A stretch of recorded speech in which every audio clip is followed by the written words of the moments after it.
نباسكي كذا ربي أنا عبله لخونتاتي لو ميلويلة كعال النتكا كأوجي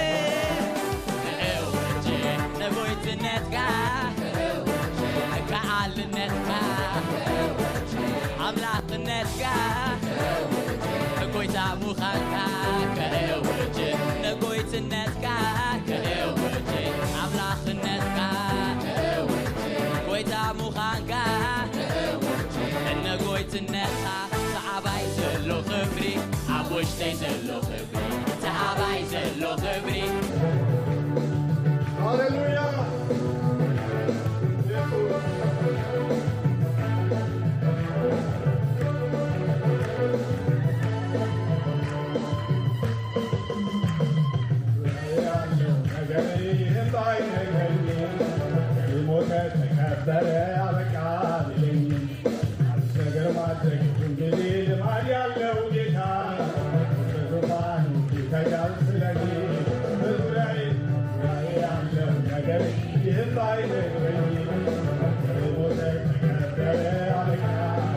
አዲስ ነገር ማድረግ እንጂ ዛሬም በዙፋኑ ይተጋል በዙሪያ ያለው ይህም ባይነግረኝም ሞተ ተከበረ አበቃ አዲስ ነገር ያለው ጌታ በዙፋኑ ይተጋል ስለኔ እኔም ማምነው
የቆምን እናመስግን ጌታ።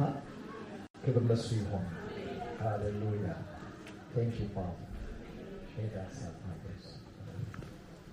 ኤቫሪያ ዳሳ ኖቬማሲያ ኢዳቢና ኮሮና Senta la barra di la barra bastantana di la barra Se la cuntana di la barra bahadina mantana yonda la harra di amore Rossi mantana di la borra mandia la dos e che paradina mantana yando la borra vos e ven Rodia mantina mo Ridi cantana du la barra Rossi manti la borra e tina mandia la borra አንተ በዚህ ስላለህ እናመሰግንሃለን። እድለኞችም ነን ጌታ፣ እንወድሃለን። ጊዜን እንካችሁ ብለህ ከመስጠት ባለፈ እስካሁን ፍጻሜ ድረስ ጨምረህ ደግሞ ከእኛ ጋር ልትሆን በገባው ኪዳን በመገኘትህ ነፍሳችን በሚገባት ልክ እንዳለ በሚታወቀን አሰራርህ በእነዚህ ቀናት እያስደሰትከን እያረካህን በነገ እያስታጠቅከን እየዘራህብን እግዚአብሔር ሆይ ስላለህ እናመሰግንሃለን። የደግነታውንም ስለሚቀጥል ከዚህ በኋላ ባለው እግዚአብሔር አባት ሆይ ቆይታችን የጽድቅ እውነት ለመረዳት አእምሯችን ስለሚከፈት በላይ ያለውን እግዚአብሔር ሆይ ብልጫ ያለውን ያንተ የሆነውን ፈቃድ ያለበትን እግዚአብሔር አባት ሆይ አክብሮ ለመጠጋት የሚሆን አቅም ነፍሳችን ስለሚታገኝ እናመሰግናለን።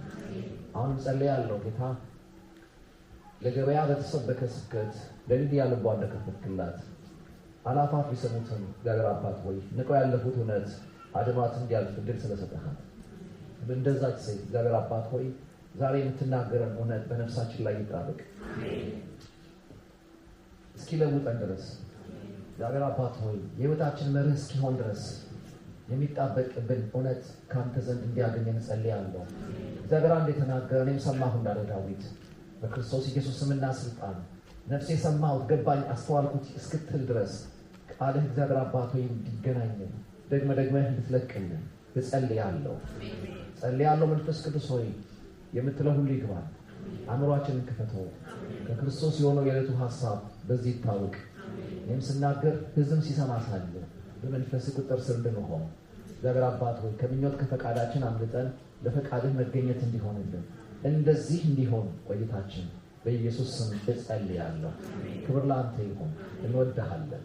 ከፍ በል በኢየሱስ ስም አሜን። ሃሌሉያ። ጌታ የተባረከ ይሁን። እንደምናችሁ? ሰላም ናችሁ? ክብር ለኢየሱስ ነው። ሃሌሉያ። በጣም በሚደንቅ መንፈስና አሰራር እግዚአብሔር አምላክ እዚህ ኮምፓውንድ ውስጥ የራሱ የሆነውን ትውልድ እየያዘ እንዳለ በተከታታይ እየመጡ ያሉትን መልእክቶች ሳስብ እግዚአብሔር አምላክ የእውነት የምር እንደፈለገን እንደዛ እንዳስብ ከመጠርጠር ባለፈ እንዳለን ያለው እና ጌታን አመሰግናለሁ። እድለኞች ናችሁ። እግዚአብሔር አምላክ የበለጠ የቃልን ቁም ነገር ሊያወራችሁ ከወደደ ለነገ ፈልጓችኋል ማለት ነው።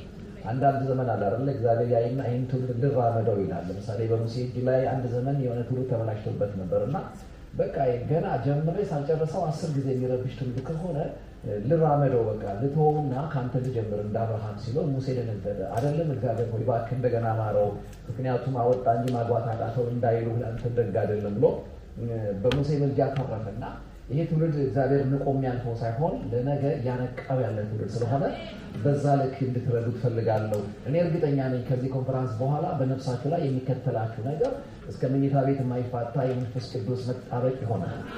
ክብር ለእግዚአብሔር ይሁን። እሱ ይፈልግ እንጂ የትም ብትገባ አታመልጠው አይደል? ይፈልጋችሁ እንጂ ያገኛችኋል። አሜን። እንኳን ናልኝ ብላችሁት አይደለም፣ ተደብቃችሁት አያጣችሁም። ክብር ለእሱ ይሁን።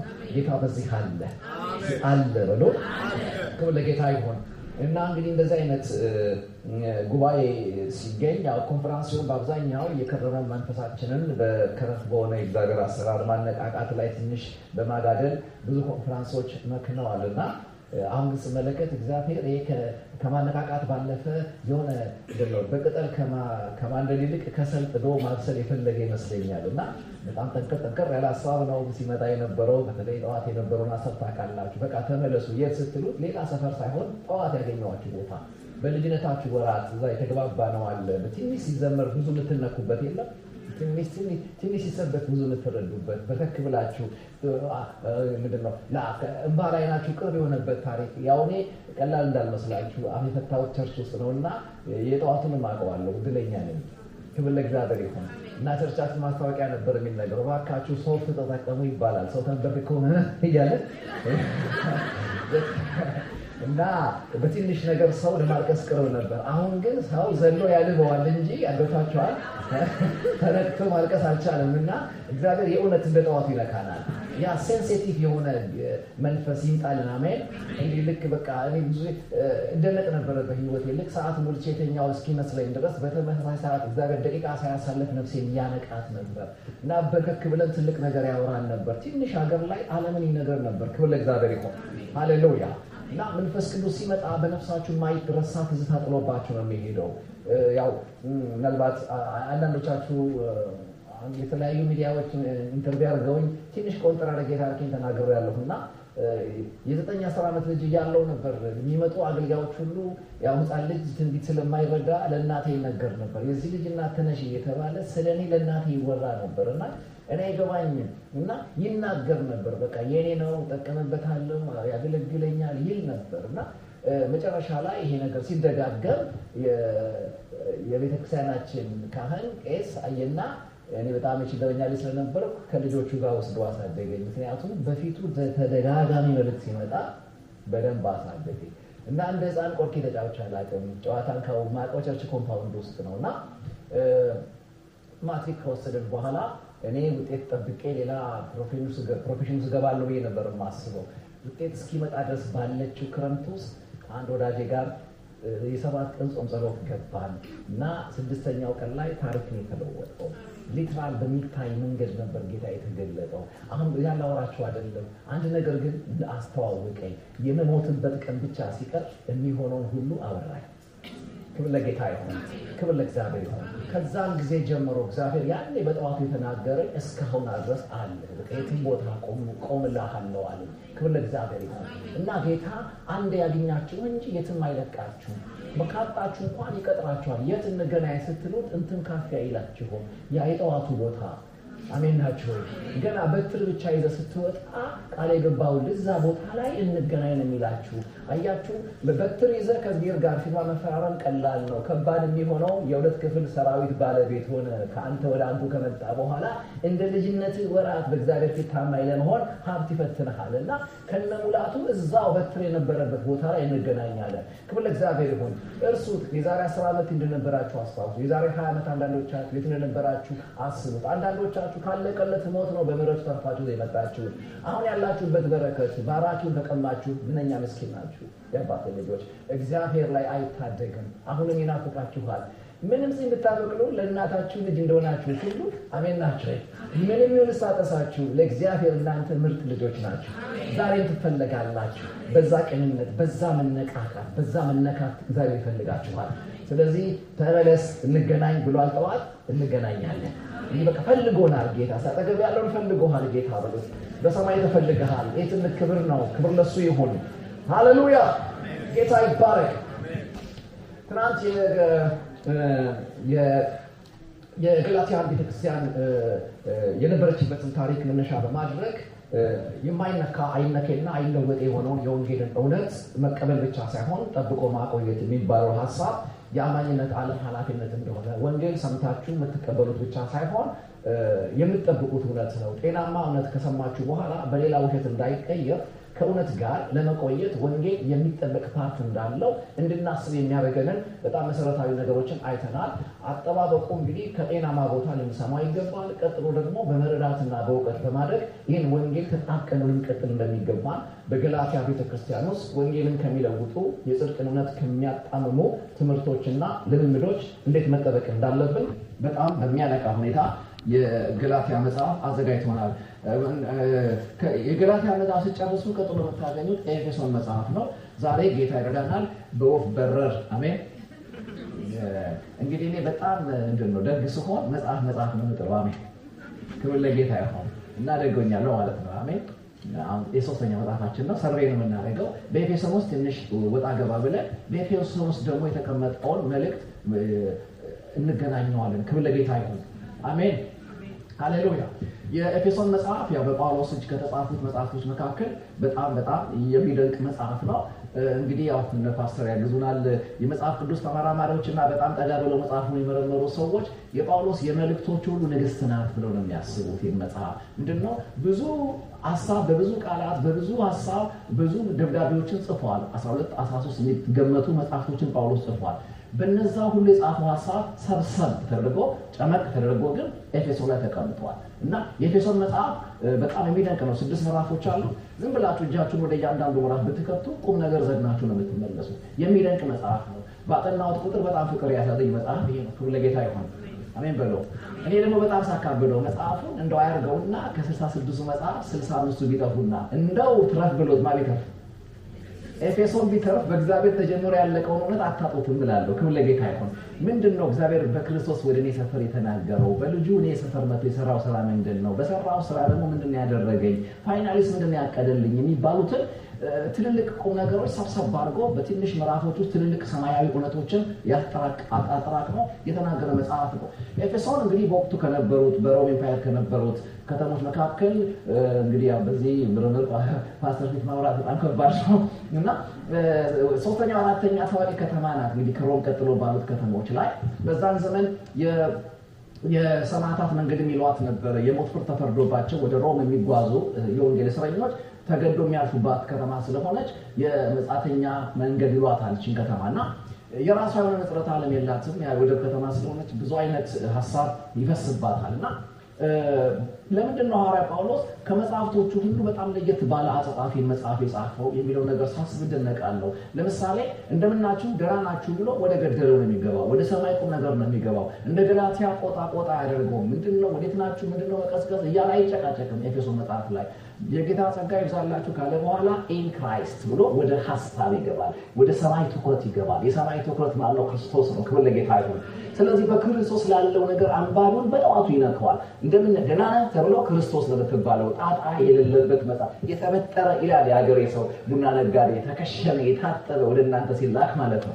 ክብር ለጌታ ይሁን እና ጸዳ ብሎ የተላከ ደብዳቤ ማለት ትችላላችሁ።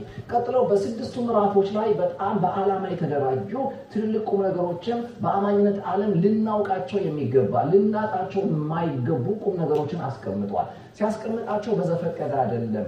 በአንድ አማኝ ተወልዶ እስኪያድግ ድረስ የሚሄድበትን መንገድ ባለመ መንገድ ነው የሚናገረው። 6 ምዕራፍ ከፋፍለን ስንቆጥረው እንጂ ጳውሎስ ሲጽፈው ግን አንድን ሰው ሙሉ ሰው ለማድረግ ያደራጀው ትምህርት ነው። ክብር ለጌታ ይሁን አሜን ሃሌሉያ። እና በጣም የሚደንቅ የሆነ አገባብ ነው የሚገባው። ለምንድን ነው ግን ሐዋርያ ጳውሎስ እንዲህ በጥንቃቄ ሁሉንም ምዕራፍ ለዚህ አጥቢያ ቤተክርስቲያን የጻፈው ብዬ ስጠይቅ የሆነ ነገር ጠረጠርኩኝ። ምክንያቱም በወንጌል በማለዳ የደረሳት እሱ ራሱ ነው። ኤፌሶን ከተማ ወንጌል ይዞ ሲገባ ሐዋርያ ሥራ ምዕራፍ 19 ጀምሮ ስታጠኑ እቺን ከተማ እንዴት በወንጌል እንዳገኛት ይናገራል። ብዙ ከተማ ገብቶ ወጥቷል ሐዋርያ ጳውሎስ። ብዙ ከተማ ይገባል። አንዳንዱ አቅፎ ይቀበለዋል፣ አንዳንዱ ገፍትሮ ያባርረዋል። ወደ ኤፌሶን ከተማ ግን ሲገባ በሌላ ከተማ ካገኘው የበለጠ ነገር ሊጠበቀው። ለምሳሌ ከተማ አቀፍ ሰላማዊ ሰልፍ ተከናውኖበታል ወንጌል ይዞ በገባ ጊዜ እና የኤፌሶን አርጤምስ ታላቅ ናት ብለው ትልቅ ወንጌል ሲወራላቸው ሌላ ትልቅ ፍለጋ ገብቷቸዋል። በሌላ ትልቅ የሰማይን ትልቅ ሊያከሱት ፈልገው ምን አድርገውታል? ተቃውመውታል። ተቃውሞው በጣም የሚያስቀኝ ምንድነው ካላችሁ ተቃውሞውን ያስተባበሩት አስተባባሪ ኮሚቴ የሚባሉ ሰዎች የከተማው ቢዝነስማን መሆናቸው ነው። እና ለምንድን ነው ይሄ የጳውሎስ ትምህርት እነሱን ቀድሞ ከሁሉ ያስቆጣቸው? ስንት ፕሮፌሽን እያለ እነዚህ ሰዎች ለምን ቀድሞ ወንጌል ተነኮሳቸው? ለምንድን ነው በወንጌል ቅይማት ውስጥ ፈጥነው የገቡት? ለምን ጠረጠሩ? ወንጌል ምናቸውን ነካ ብለን ስንጠይቅ ሙያቸውን ማጥናት ያዋጣል። ሙያቸውን ስታጠኑ ለካ ወንጌል ደህና አድርጎ ነው የመታቸው። ፈርስት ታርጌት ናቸው እነሱ ሰዎች። ምክንያቱም ሙያቸው አንጥረኛ ነው። ምንድነው የሚያነጥሩት ብለህ ከጠየቀኝ አርጤምስ በሌላ ሀገር ላይ ጳውሎስ ሲገባ የሚያገኘው ጣዖት ወይ ከእንጨት ነው ወይ ከጭቃ ነው ወይ ከድንጋይ ነው ወይ ከዛፍ ነው። ኤፌሶን ሲገባ ግን ቁሳቁስ አይደለችም፣ ከሰማይ ወድቃለች ተብሎ ነው የሚታመነው። ስለዚህ ከሰማይ ስለወደቀች ምስሏን በብረት እየቀረጹ በመሸጥ ነው ቢዝነሳቸውን የተከሉት እነዚህ ሰዎች። አሁን የጳውሎስ ወንጌል ሁለት ነገር ሊቀማ ሆነ። አንደኛ አምላክ ሊለውጥ ሆነ፣ ሁለተኛ የእንጀራ ገመዳቸውን ሊበጥሰው ሆነ። ስለዚህ በጣም አምሮ የተቃወሙት አምላክ ይቀማል፣ ወንጌል የጳውሎስ ትምህርት አምላካቸውን ይቀማል። ቀጥሎ እሷን በመሸጥ ስለሆነ የሚተዳደሩት የገቢ ምንጫቸውን ያደርቅ ነበርና ከተማውን ቀስቅሰው ትልቅ ታፔላ ሰርተው ኤፌሶን ታላቅ ናት ምናምን ብለው በጣም ተቃወሙት፣ ቀጠቀጡት። ብዙ ዋጋ ነው የከፈለው። ግን ታላቅንቱን ታናሽንቱን ግን ወደቀች። አሜን ክብር ለጌታ ይሁን። እና እንዴት ካለ ጥልቅ ስርዓት እንዳመጣቸው ስለሚያውቅ ሐዋርያ ጳውሎስ እስከ 3 ዓመት ያክል ይገመታል ቁጭ ብሎ ዛች ከተማ ላይ አስተምሯቸዋል። እንዴት መታደል ነው! ጳውሎስ ትራክት ሰጥቶ ጳውሎስ እንደዛሬው ሰርቲፊኬት እስኪሰጥ ድረስ ጳውሎስ እግር ስር መቀመጥ እንዴት አይነት መታደል ነው! ክብር ለእግዚአብሔር ይሁን። እና እነዚህ ሰዎች እድለኞች ነበሩ። ቁጭ ብሎ ከእድሜው ከአገልግሎት እድሜው 3 ዓመት ዘገን አድርጎ ቁጭ ብሎ ለዚች አጥቢያ ቤተክርስቲያን አማኞች እውነቱን ነግሯቸዋል፣ ትምህርቱን ሰጥቷቸዋል፣ በጥንቃቄ አስተምሯቸዋል። ለምንድን ነው የጥንቃቄ አዘል ነገር የተናገረው ብለን ስንጠይቅ፣ ለምን ነው በዚህ ቁም ነገር የፈለጋቸው ብለን ስንጠይቅ፣ ከየት እንደመጡ ያውቃል። አየህ፣ ከየት እንዳመጣቸው ስለሚያውቅ ወዴት ሊወስዳቸው እንደሚገባም ያውቅ ነበረ።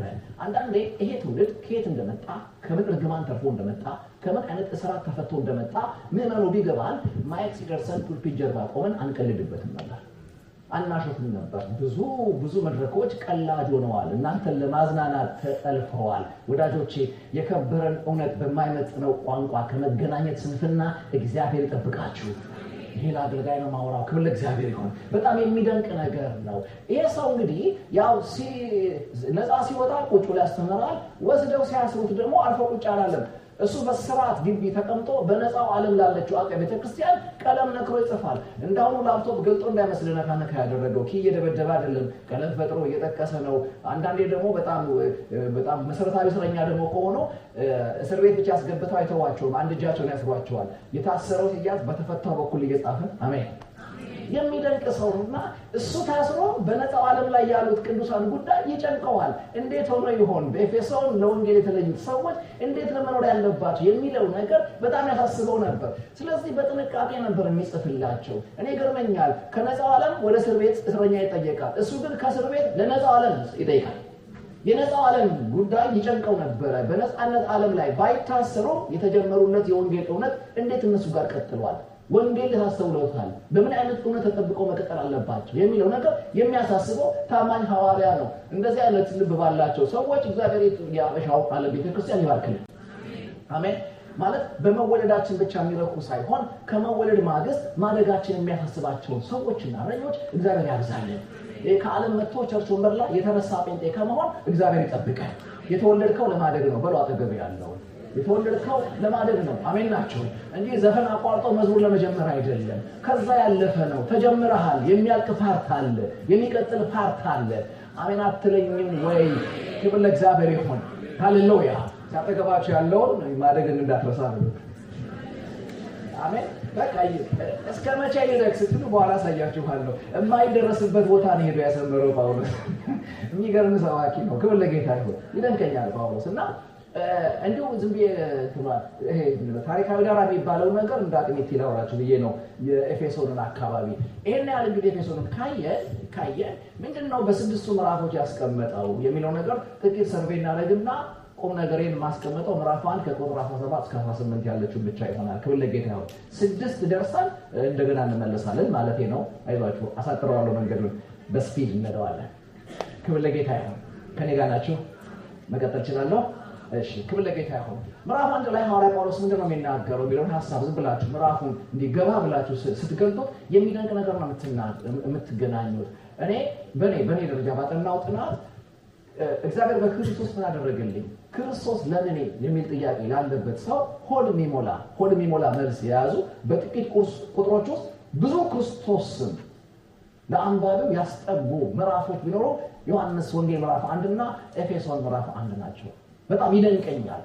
ግን ከቁጥር 1 እስከ ቁጥር 13 ድረስ ከ10 ጊዜ በላይ ክርስቶስ በሱ በልጁ በክርስቶስ እያለ የሚደንቅ ነገር ስለ ክርስቶስ ይነግራችኋል። የሚደንቀኝ ምዕራፍ ነው። ምዕራፍ 1 ላይ ኢን ክራይስት እስቲ በክርስቶስ ብሎ ምንድነው በክርስቶስ የሆንኩት? እግዚአብሔር እኔ ሰፈር በክርስቶስ ምን ሰራ? ለምንድነው በክርስቶስ የተፈለኩት? ምንድነው በክርስቶስ መሆን የሚለው ጥያቄ በሚደንቅ ሁኔታ ሐዋርያ ጳውሎስ በምዕራፍ 1 ላይ በጣም ነው ለአንባቢ ይህን ዕውቀት ይዞ የሚመጣው። በክርስቶስ ተባርካችኋል ነው የሚለው። በተለይ ምዕራፍ 1 ቁጥር 1 ቁጥር 2 ስታነቡት የተለመደ ሰላምታ ነው የምትሰሙት። በእግዚአብሔር ፈቃድ የኢየሱስ ክርስቶስ ሐዋርያ ሊሆን የተጠራ ብሎ ይናገራል። ከገላትያ ይለያል። በእግዚአብሔር ፈቃድ የክርስቶስ ሐዋርያ ሊሆን የተጠራ ማን ነው? ሐዋርያ አርጎ የጠራ እግዚአብሔር ነው። ፈልጌ ሳይሆን ፈልገው ይላቸዋል። ክብር ለጌታ ይሁን። ተደራሲያኑ ደግሞ በኤፌሶን ያሉ ቅዱሳን በክርስቶስ ያሉ ምእመናን ብሎ ይናገራል። አሁን ተመልከቱ፣ ስለ ሁለት ማህበረሰብ አይደለም የሚያወራው። በኤፌሶን ያሉ በክርስቶስ ያሉ ስለ ሁለት ሰዎች አይደለም የሚያወራው። አንድ ናቸው ግን ሁለት ቦታ ያስቀምጣቸዋል። በኤፌሶን አሉ ይላችኋል፣ ግን እንደማንኛውም ኤፌሶናዊ አይደሉም ይላል። ቀጥሎስ በክርስቶስ ደግሞ ያሉ ምእመናን ናቸው ይላል። በኤፌሶን እንዴት ነው ያሉት ስንል ተቀድሰው ነው የሚለው። ይሄን መቀደስ ከየት አመጣው ትልቁ ጥያቄ። አሁን በኤፌሶን ላሉ ቅዱሳን ሲል እውነት በኤፌሶን ውሎ ያደሩ መቀደስ ይቻላል? ሁሉ በዘፈነበት ተለይቶ ይዘመራል? ሁሉ በበረደበት ሞቅ ሞቅ ማለት ይቻላል? ሁሉ ከርለስ በሆነበት ማህበረሰብ ውስጥ ውሎ ያደሩ ለክርስቶስ ትጋትን ሳያስነኩ እንደቀጠሉ እንደጋሉ እንደተኮሱ መቀጠል ይቻላል? ይሄ ነው ወጣ ፈታኙ ነገር። ሌላ ቦታ ይቻል ይሆናል፣ ኤፌሶን ይቻላል? እንደነገርኳችሁ ነው። አምላክ ከሰማይ ቤት ወደቀልኝ የምትል ለርኩሰት በጣም የተጠጋች ከተማ፣ ሁሉ የራሱን ፍልስፍና እየመጣ የሚደፋባት ከተማ ላይ ተቀድሶ መኖር ይቻላል ወይ ስትሉ ሐዋርያ ጳውሎስ አዎ ይቻላል ነው የሚላችሁ። እንዴት ነው የተቻለው ነው? በኤፌሶን ያሉ ቅዱሳን ሲል በኤፌሶን ብዙ ኤፌሶናውያን አሉ። እነሱን የሚለያቸው ቀበሌው አይደለም። በቀበሌው መካከል የገለጹት ንጹህ ህይወት ነው፣ የተቀደሰ ህይወት ነው፣ የተለየ ህይወት ነው። እንዴት ቻሉ ይሄን የተቀደሰ ህይወት ገልጠው መኖር እንዴት ቻሉ ተብሎ ሲጠየቅ ይሄ የተቀደሰ ህይወት፣ የቆነጀ ህይወት፣ ጤናማ ህይወት ጸልየ የምታመጣው አይደለም። ወጋው ነቀልኩ ብለህ ዘምተህ የምትማርከው አይደለም። ከነው ይመጣው ከተባለ የጽድቅ ህይወት የምትሰራው ሳይሆን የምትቀበለው ነው። ስለዚህ የጽድቅ ህይወት ሰርታችሁ የምታመጡት አይደለም። እግዚአብሔር በልጁ በኩል ወደ እናንተ የሰጠው በረከት ነው። ኢየሱስ የምንከተለው ግለሰብ አይደለም፣ የምንኖረው ህይወት ነው። ለዚህ ነው የትም ቦታ ላይ ማን ነው ሲሉት ሰውነቱ ዓለም ያወራው። እኔ ህይወት ነኝ፣ የህይወት ውሃ ነኝ፣ የሚያምንብኝ ቢኖር የህይወት ውሃ ወንዝ ከሆድ ይፍለቀለቃል። ሐዋርያቱ ቀበል አድርገው ልጁ ያለው ምን አለው? ህይወት አለው። ምንድነው ሊነግሩ የፈለጉት? ኢየሱስን 33 ዓመት እንደኖረ አንድ አይሁዳዊ ግለሰብ እንዳትከተለው፣ የሚከተሉት ሰውዬን ነው። ኢየሱስ ሰውዬ አይደለም፣ ህይወት ስለሆነ ግለሰብን ትከተለዋለህ፣ ህይወትን ትኖረዋለህ። በሉት ክርስቶስ ህይወት ነው። ስለዚህ ኖረዋለሁ። የምንኖረው ህይወት ነው ኢየሱስ። ክብር ለጌታ ይሁን። ስለዚህ የጽድቅ ህይወት የቆነጀ ህይወት እኛ ሰፈር ተፈልጎ አይገኝም። ስለዚህ ከና ይመጣው ካለን አቤረካበት ህይወት ልጁ ኢየሱስ ክርስቶስ ነው። ጌታን መቀበል ማለት ህይወቱን መቀበል ማለት ነው። መልኩን መካፈል ማለት ነው። ክብር ለጌታ ይሁን። ስለዚህ እነዚህ በኤፌሶን ያሉ አማኞች የክርስቶስን ህይወት፣ የጽድቅ ህይወት፣ የተቀደሰ ህይወት ኖረውታል። ሰዎች እነሱን ሲያዩ ክርስቶስን ያስተውላሉ፣ ይረዱታል። ለዚህ ነው ሐዋርያ ጳውሎስ በኤፌሶን ያሉ ቅዱሳን አለ እንዴት ቻሉት ይህንን መቀደስ ነው ስንጠይቅ በክርስቶስ ስለሆኑ ነው ይላል። አሁን እያልኩ ነው ውስጣችሁ ክርስቶሳዊ ሲሆን ኑሯችሁ ክርስቲያናዊ ይሆናል። ስለዚህ የተገለጠው ዓለማችሁ የውስጠኛው መረዳታችሁ ተጽዕኖ ውጤት ነው። ሰው ወደ ውስጡ ፈርሶ ወደ ውጪ ሊገነባ አይችልም። ወደ ውስጥ ጸሎት አፍርሰ፣ ባይብል ጥናት አፍርሰ፣ አካል አፍርሰ ክርስትናን ወደ ውጪ ታስመስለው ይሆናል እንጂ በምንም ታምር አቆንጅተህ ለጨለማው ዓለም ልትገልጠው አትችልም። እንዴት ተቀደሱ ካላችሁ ቅዱሱን ህይወት ወደ ውስጥ አልንተውት ነበረ። ውስጣቸው ክርስቶሳዊ ስለሆነ ኑሯቸው ክርስቲያናዊ ሆኗል። ጌታ ውስጣችንን ዘንቶ ይማርከው ያግኘን። ክብር ለሱ ይሁን። ኢየሱስ ብሎ ሃሌሉያ። ኦኬ ከጌታ ከአባታችን ከናንደረ ሰላም ጸጋና ሰላም ለእናንተ ይሁን። የተለመደ ሰላምታው ነው። ባይ ዘ ዌይ ጳውሎስ ያገለግል ጥሪው ለአሕዛብ ስለሆነ ስብከቱን የሚጀምረው ግን ከምኩራብ ነው። ስለዚህ የመጀመሪያ መረቡ አጥምዶ የሚዝለት አይሁዳዊ ነው። ቀጥሎ ሲወረወር ደግሞ አሕዛብ ያጠምድለታል። ሁለቱንም አንድ ግቢ ተከራይተው ስለሚያገለግላቸው ሁለት አይነት ካልቸር አላቸው። ገላትያም ችግር የፈጠረው ይሄ ነው። ሁለት አይነት ባግራውንድ ስላላቸው ሰላምታ እንኳን ሲናገር ጸጋና ሰላም ነው የሚለው። ጴጥሮስን ይሁት ሰላም ለእናንተ ይሁን ይገላገላል። አይሁድ ተኮር ነው እሱ እና ጸጋና ሰላም ለእናንተ ይሁን ሲል ሁለት አይነት ካልቸር ታሪክ ላላቸው ለምሳሌ ሁለት አሁን ቅድም ይዘመር ነበር ትግርኛ ይዘመራል እንደገና ደግሞ አማርኛ ተዘምሯል የጳውሎስ ማለት ይሄ ነው ክብር ለጌታ ይሁን እንደምናችሁ ካለ በኋላ አላቀውም ያኛው ምንድን ነው የሚባለው ከመል ላይ እንደዛ ነው የሚለው እና ምን ማለት ነው ግሪክ ላይ ለምትይ ግራሲያ ብዬሻለሁ አሜን ነው አይሁዳዊ ላይ ለምትይ ሻሎም ብያለሁ ነው መግቢያ ላይ ያለው ጸጋ ስለ ሳልቬሽን የሚወራው ጸጋ አይደለም የሰላምታው ጸጋ ነው እንደዚህ ይባላል አሜን እንኳን ካፋሳችሁ እንደዛ ክብር ለጌታ ይሁን ሃሌሉያ ጌታ ይባረክ ይሄን ከተናገረ በኋላ ነው እንግዲህ ቁጥር 4 ላይ ወደ ዋናው ትኩረት ይገባል ኢን ክራይስት ዋው በክርስቶስ ነው የሚደንቅ ነገር ነው የሚናገረው በክርስቶስ ምን ሆነ ተባርካችኋል you are blessed hallelujah ተባርካለሁ ነው እዚህ ላይ እኛ ሀገር ያዋጭ ስብከት ነው you are blessed brother ተባርካል በቃ ምን ብላል በጣም ነው ነሸቅ ያደርጋል ያነስልክ እና እኛ ሰፈር ይሄ አብይ ቢነበብ ወንበር ይንቀጠቀጣል yes I'm blessed ነው የምትሉ እና ግን ችግሩ ምንድነው ጳውሎስ ተባርካል ሲል አካውንትን ያያይ አይደለም እሱ ከዛ አልሆነም ያወራው አልተግባባንም እኛ ተባርካ ስንባል ኪሳችንን እንፈትሽው ጳውሎስ ግን የሚያወራ በረከት በአካውንት አስቀምጠው የሚደገፉት አይደለም በኪስ የሚቋጥሩት አይደለም ከኪስ ያለፈ ነው ያለፈ ነገር ነው የሚናገራቸው ተባርካችኋል ይላል እና ምንድነው ተባረክነው ሲባል ምን አይነት በረከት ነው ቁሳዊ ስንፈልግ ነው ኪስ ገብታ አትድከም በረከቱ በኪስ የሚቀመጥ ቁሳዊ አይደለም እና ምንድነው መንፈሳዊ ነው መቼ የተባረኩት ዓለም ሳይፈጠር ነው የት ግድን በሰማያዊ ስፍራ ይሁን አይገጥቶ ኤፌሶን ተቀምጠው ያፈናቀላቸዋል እንደው ሲተቀምጠው የሚያፈናቅል መንፈስ ያምጣል የሰማያውን ዓለም የሚያስረዳ ከሰፈር ጫጫታ የሚያወጣ የእግዚአብሔር መንፈስ የሚመጣውን ክብር የሚያስረዳ ብርሃን ይብራላችሁ አሜን ክብር ለእግዚአብሔር ይሁን ሲተባረክ ያለው ብሎ አያችሁ ይሄኛውን ተባረክ ያለው ኪስ እስኪመጣ አታረፍድን ተባረክ ያለው ለማለት ፈልግ ያገኘው አይደለም ገና ቸርስ ትመጣ ያገኘ ዲፖዚት ነው እንዴት አሰብታችሁ ማለት የሆነ ጌታ ስትቀበል እዛ ጋር ያለቀ ጉዳይ ነው እንደው ቁርጡን ልንገራችሁ በክርስትና በጤናማ ክርስትና ወደ መበልጸግ አታድጉም because ከመበልጸግ ነው የምትጀምሩት ጤናማ ብልጽግና ወደ ብልጽግና ያሳድግም ጤናማ ትምህርት ጤናማ ወንጌል ከመበልጸግ ነው እንዴ ያብልጅ ከማድረግ በላይ ብልጽግና ምን አለ ከዚህ በላይ እናጠጠማን ቆንጆዋል አሜን ናቸው በክርስቶስ ውበት የታየ እድሜው ዘላለም የሆነ መላእክት የሚገረሙበት ዘላለም የሚባል እድሜ የሚጀመር እንጂ ማያልቅ ቁጥር ያለው ደስታ የተቀመጠለት ማን ነው ወንጌል ከዚህ ነው የጀመረ ጩና ድኛለሁ ብሎ በቃ ከዚህ በኋላ ከዚህ ላነሰ ስብከት መንፈሳችሁ ይደነቆራል አልገባ ተበራለ ተከፋለ ብለው ማንንም አሜናችሁን አያገኘው ምክንያቱም ከፍ ያለው ሲወራል ትንሽ ተለካለ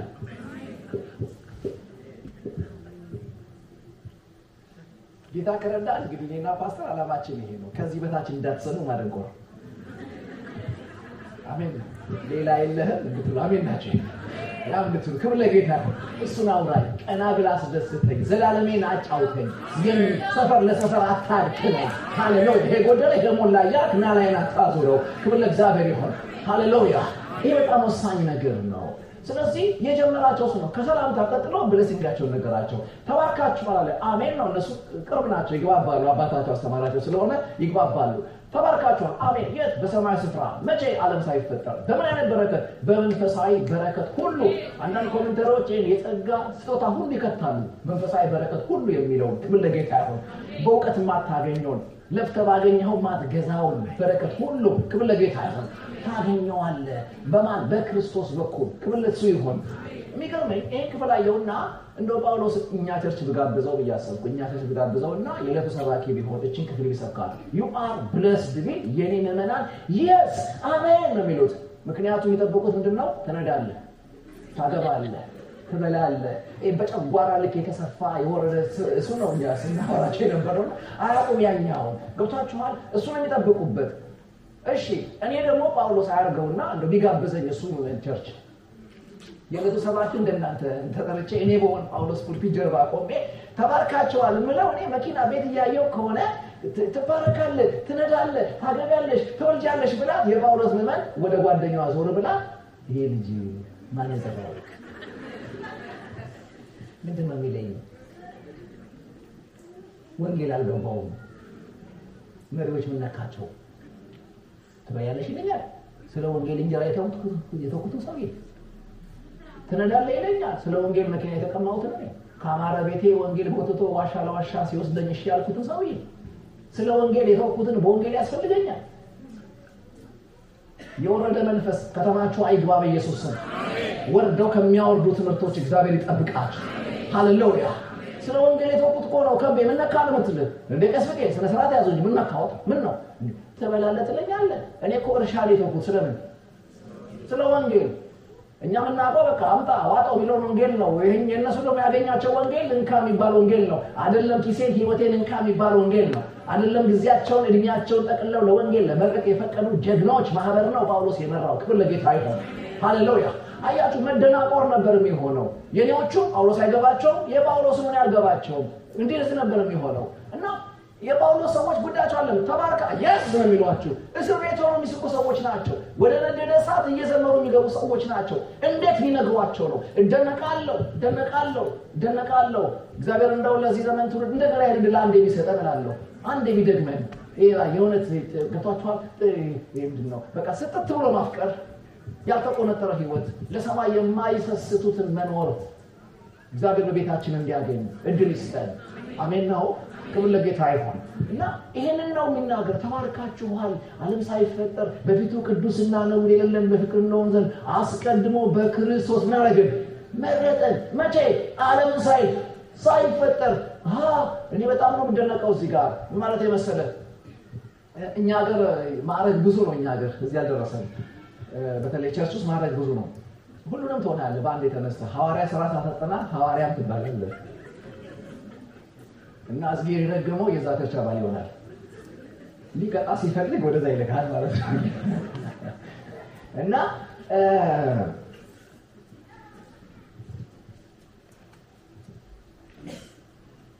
እና ምን አለ ለምሳሌ ሜጀር 1 ሜጀር 2 ምናምን ማይነር የሚባሉ ማረጎች አሉ። እና እኔ ሁለት ሜጀር ማን ፕሮፌቶች አሉኝ እኔ በዚህ ልክ የምቀበላቸው። አንደኛው ሜጀር ፕሮፌት ሙሴ ይባላል። ለምንድን ነው ሜጀር ያልከው ብለህ ስትጠይቀኝ እኔ ማቃቸው ነቢያት እንትና ነህ አይደል ብለው እንዲሆንልሃል ነው የሚሉት። ካለውበት ይጀምሩና ወደ ፊቴ ነው የሚያወሩት። ሙሴ ግን ያለበት ይቆምና ወደ ኋላ ይሄዳል። አልገባም። በመጀመሪያ እግዚአብሔር ሰማይና ምድር ፈጠረ ይላል። ቁጭ ብሎ ያፋጠረ ይመስላል። አንድ መሸ ነጋ ይቆጥራል። የለም እኮ ስንት ሺህ ዓመት ወደ ኋላ እንደሄደ ሳስብ ገረማለሁ። እግዚአብሔር ወደፊትም ወደ ኋላ አይኑን የከፈተው ነብይ እንዲህ ይፈትህ አቦ ክብር ለጌታ ይሁን። አያችሁ የሚደንቅ ነገር ነው የምትመለከቱት። እና ገረማለሁ። ማፈጠረኝ ለምን ፈጠረኝ? ከየት መጣ? ለምን አመጣኝ? አንቺ ምንድነው? ምን ይፈልጋል ከኔ? ለምን ጥያቄዎች ሁሉ ዘና አብሮ ቁጭ ብሎ ገገቷቸዋል። አንድ ቀን መሸ ነጋ እንደው በመልኩ ፈጠረ እንደው ፐርፐዝ ያለ ወደ ኋላ ይሄዳል። ይሄንን አካይዳይቼ ሜጀር ብየዋለሁ። እሱን አድምቄ ሳልጨርስ ሌላ ሜጀር መጣ ጳውሎስ የሚባል። ሙሴ ምን ያህል ወደ ኋላ ሄደ ካልከኝ ሰማይና ምድር እስኪፈጠር ድረስ ሄደ። ጳውሎስ ግን አልፏቸው ሄደ። አትገባህም? ዓለም ምን ሳይደ ሙሴ ሲፈጠር ጋር ነው ቆመው። ይሄኛው መጣና ተሻገረ። ዓለም ሳይፈጠር አየዋችሁ እኔ ነው አንተ እኮ ሰሞኑን የተወለድከው። ጳውሎስ ግን ሲጨፍን ዓለም ሳይፈጠር አይተዋል። እንዴት ነው አየ? ስሩ ክራይስት አየዋችሁ። ሃሌሉያ ወዳጆቼ። ሙሴ ሲሰማው እግዚአብሔር ጭቃ ሲያገኝ የጀመረ ይመስላል። ጳውሎስ ሲሰማው ግን እግዚአብሔር ሰው ትዝ ያለው አፈር ያገኘ ቀን ሳይሆን ከዘላለም ልጁን ያየ ቀን ነው። ኢየሱስ ብላችሁ ጮኹ። ይሄ ነው ምናቅ በክርስቶስ አየዋችሁ። በልጁ ስልጣን፣ በልጁ ውበት፣ በልጁ መልክ፣ በልጁ ጽድቅ፣ በልጁ ንጽሕና እግዚአብሔር አምላክ ዓለም ሳይፈጠር አየን። ገና ዓለም ሳይፈጠር። ስለዚህ እግዚአብሔር ፈጥሮ ሳይሆን ያወቀን አውቆ ነው የፈጠረው። በለው ፈጥሮ ሳይሆን ያወቀ አውቆ ነው የፈጠረ ማለት ትዝ ያለ የሰራው ስራ የለም። ድንገት የሚባል ስራ የለም። የሚሰራውን ያውቅ ነበር። ክብር ለጌታ ይሁን። እና በምን ዕውቀት አወቀን ስትሉ ልጁን ባወቀበት ዕውቀት አለቀ። ለእግዚአብሔር ልጁ ማለት ሁላሁ ነው። በልጁ ውስጥ ዓለምን አይቷል። ዓለም ሳትፈጠር በልጁ አይቷል። ምንም ነገር ሲፈልግ ወደ ልጁ ነው የሚዞረው። አሜን ናቸው። ፀሐይ ላይ ሲላት በቃሉ አይደለ? ክብር ለጌታ ይሁን። ይሄን ያጋለጠው ዕብራውያን ጸሐፊ ነው። አባቶቻችን ከጥንት ጀምሮ በአንድም በሌላ መንገድ እግዚአብሔር ተናገረ። ለኛ ሲባል በተሻለ ሚዲያ ተናገረ። ማን ሚዲያው? ዓለማትን በፈጠረበት በልጁ ተናገረ። ስለዚህ ኢየሱስ ለዕብራውያን ጸሐፊ ዓለማት የተፈጠሩበት የእግዚአብሔር ጉልበት ሆነው ሃሌሉያ that's why Christ ፈጣሪ ነው ብለው ለዚህ ነው ክብር ለእግዚአብሔር ይሁን አሜን ከኔጋ ናችሁ ክብር ለኢየሱስ ይሁን እና ይሄን ነው የሚናገረው ዓለም ሳይፈጠር እግዚአብሔር ይሄን ስታንዳርድ አይቶ ነው የጀመራችሁ መፈጠራችሁ ክርስቶስን ከመረዳት የጀመረ ነው በክርስቶስ መልክ የተቃኘ ነው የሞልዱ እሱ ነው ክብር ለጌታ ይሁን አሜን አሜን ኦኬ ይቀጥላል ኢየሱስ ዘላለማዊ ሐሳቡ እያለ እንደወደደ በክርስቶስ ሊሰራ የፈለገው እውነት ሲየተናገረ ከቁጥር 1 እስከ 10 ድረስ ከ10 ጊዜ በላይ በልጁ ይላችኋል ልጁ ሲደክማችሁ በክርስቶስ ይላችኋል ክርስቶስ ሲደክማችሁ በኢየሱስ ይላችኋል በሱ በልጁ በክርስቶስ ሌላ ነገር አይደለም በከበደ ይላል ከበደ ሲደክም በከበደ ይላል ከበደ ሲደክም በከብነት በከብሻ አይለውጥም አሜን ናችሁ እንትን የለም ማን ያለው ጂሰስ ነው ያለው ክብር ለእግዚአብሔር ይሁን ሁሉን በክርስቶስ ውስጥ ያስቀምጠዋል ሁሉን ከክርስቶስ ውጪ ምንም ፍለጋ እንዳትባዝን አድርጎ እግዚአብሔር ሁሉ ነገር በክርስቶስ እንዳመነጨው እንድታስቡ ያነበባችሁ በክርስቶስ እንድትመሰጡ የሚያደርግ የአጻጻፍ ስም ጳውሎስ እየጻፈ ይመጣና ምን አደከመኝ ተቃል አድርገን ትጮህ ልንገራችሁ ይላል እስቲ ነገርን ስትሉት በዘመን ፍጻሜ ድረስ ዘንድ ያለው የሱ ሐሳቡ አንድ ነው ምንድነው በሰማይና በምድር ያለውን በክርስቶስ ማለት ነው መጠቅለል ነው ኦጋድ እስቲ መጠቅለል ነው ብሎ ያው እንደኔ አርፎ የተወለደ ሰው መጠቅለል ሲባል ዕቃ ገዝቶ መጠቅለል ይመስለዋል ይሄ ሐሳብ የሚተረጎመው በወቅቱ ከነበረው የመጽሐፍ አያያዝ ነው እኛ የተጠረዘ መጽሐፍ ስለሆነ ያለን ገለጠ ነው የምንለው እነሱ ግን የሚጠቅለል መጽሐፍ ስለሆነ ሰባኪው ከተረተረ ስብከት ጀመረ ይባላል ሲጠቅልል ጨረሰ ይባላል ስለዚህ እግዚአብሔር ሐሳብ ምንድነው ካልከኝ በሰማይና በምድር ያለውን በክርስቶስ ምን ማድረግ ነው መጠቅለል ነው ማለት ወደ ፊኒሺንግ ማምጣት ነው ለምንድነው ስትሉ የተረተራቸው በክርስቶስ ነው ስለዚህ የሚመልሳቸው በማን ነው በክርስቶስ ነው እመነኝ በክርስቶስ የተፈጠረች ዓለም በኒውክሌር አጠፋም እመነኝ የተጀመረችው በልጁ ነው የምታበቃው በልጁ ነው ነይ ብለዋታል ሂጂ ይላታል አንተንም ብሎ ፈጥረዋል ሲበቃ እድሜያችን መሃል ነው የስኬል ብሪዚንግ መሃል ብሎ ስኬል ለኛ ለዛ መሃል እዛ መሃል መቅበጣ ያዋጣ አሜን ናቸው እዛ መሃል በጽድቅ መኖር ያዋጣ ሰማኑን ደግሞ ይመጣል ኢየሱስ ክብር ለሱ ይሁን ሃሌሉያ ይሄን ከተናገረ በኋላ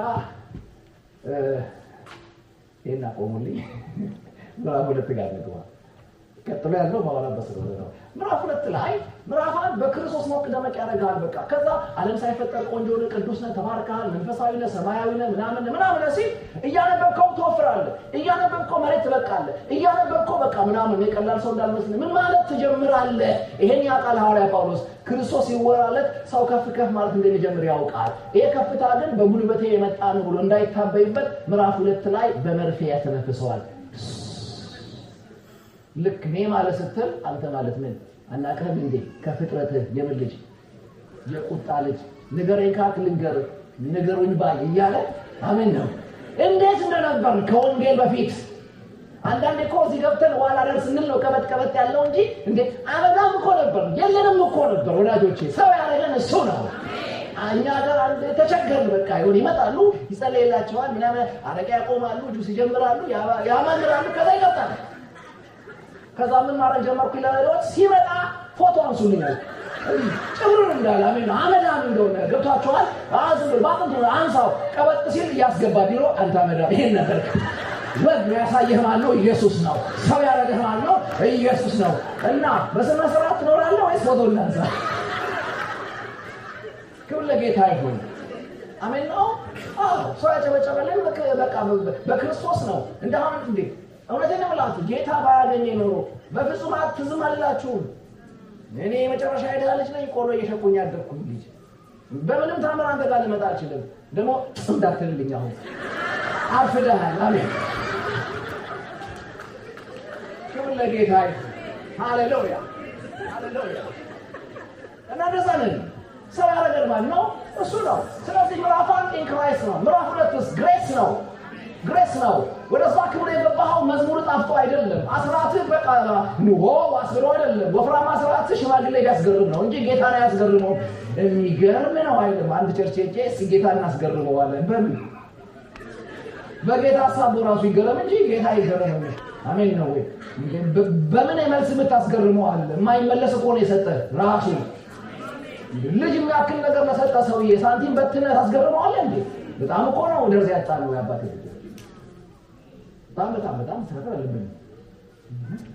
መስነፍም እኮ አይነት አለው። እዚህ ደረጃ ድረስ ወርዶ መስነፍ ግን ጥሩ አይደለም። አሜን አላችሁ ልጅ እኔ እናንተን አላልኩም አልወጣኝም እኮ እናንተ እንዴ ለምዶብኝ ነው ከዚህ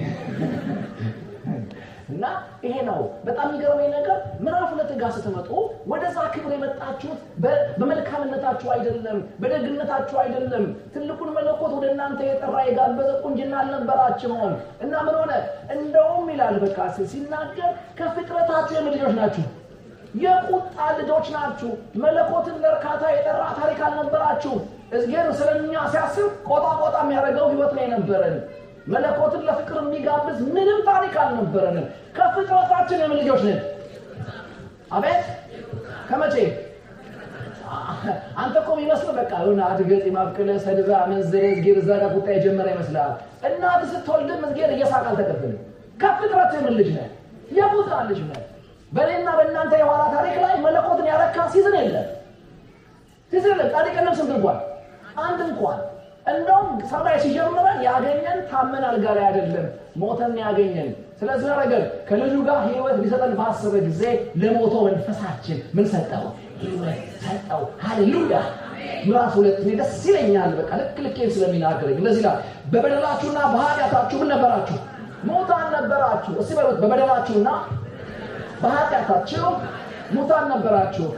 ያው ብዙ ጊዜ በደል ምንድነው ኃጢአት ምንድነው በትነን ስለማናስተምረው በመለዳው የምናወራው ግን እና ካለ ይለያያቸዋል። በደል ሌላ ነገር ነው፣ ኃጢአት ሌላ ነገር ነው። ሌላ ትምህርት ነው።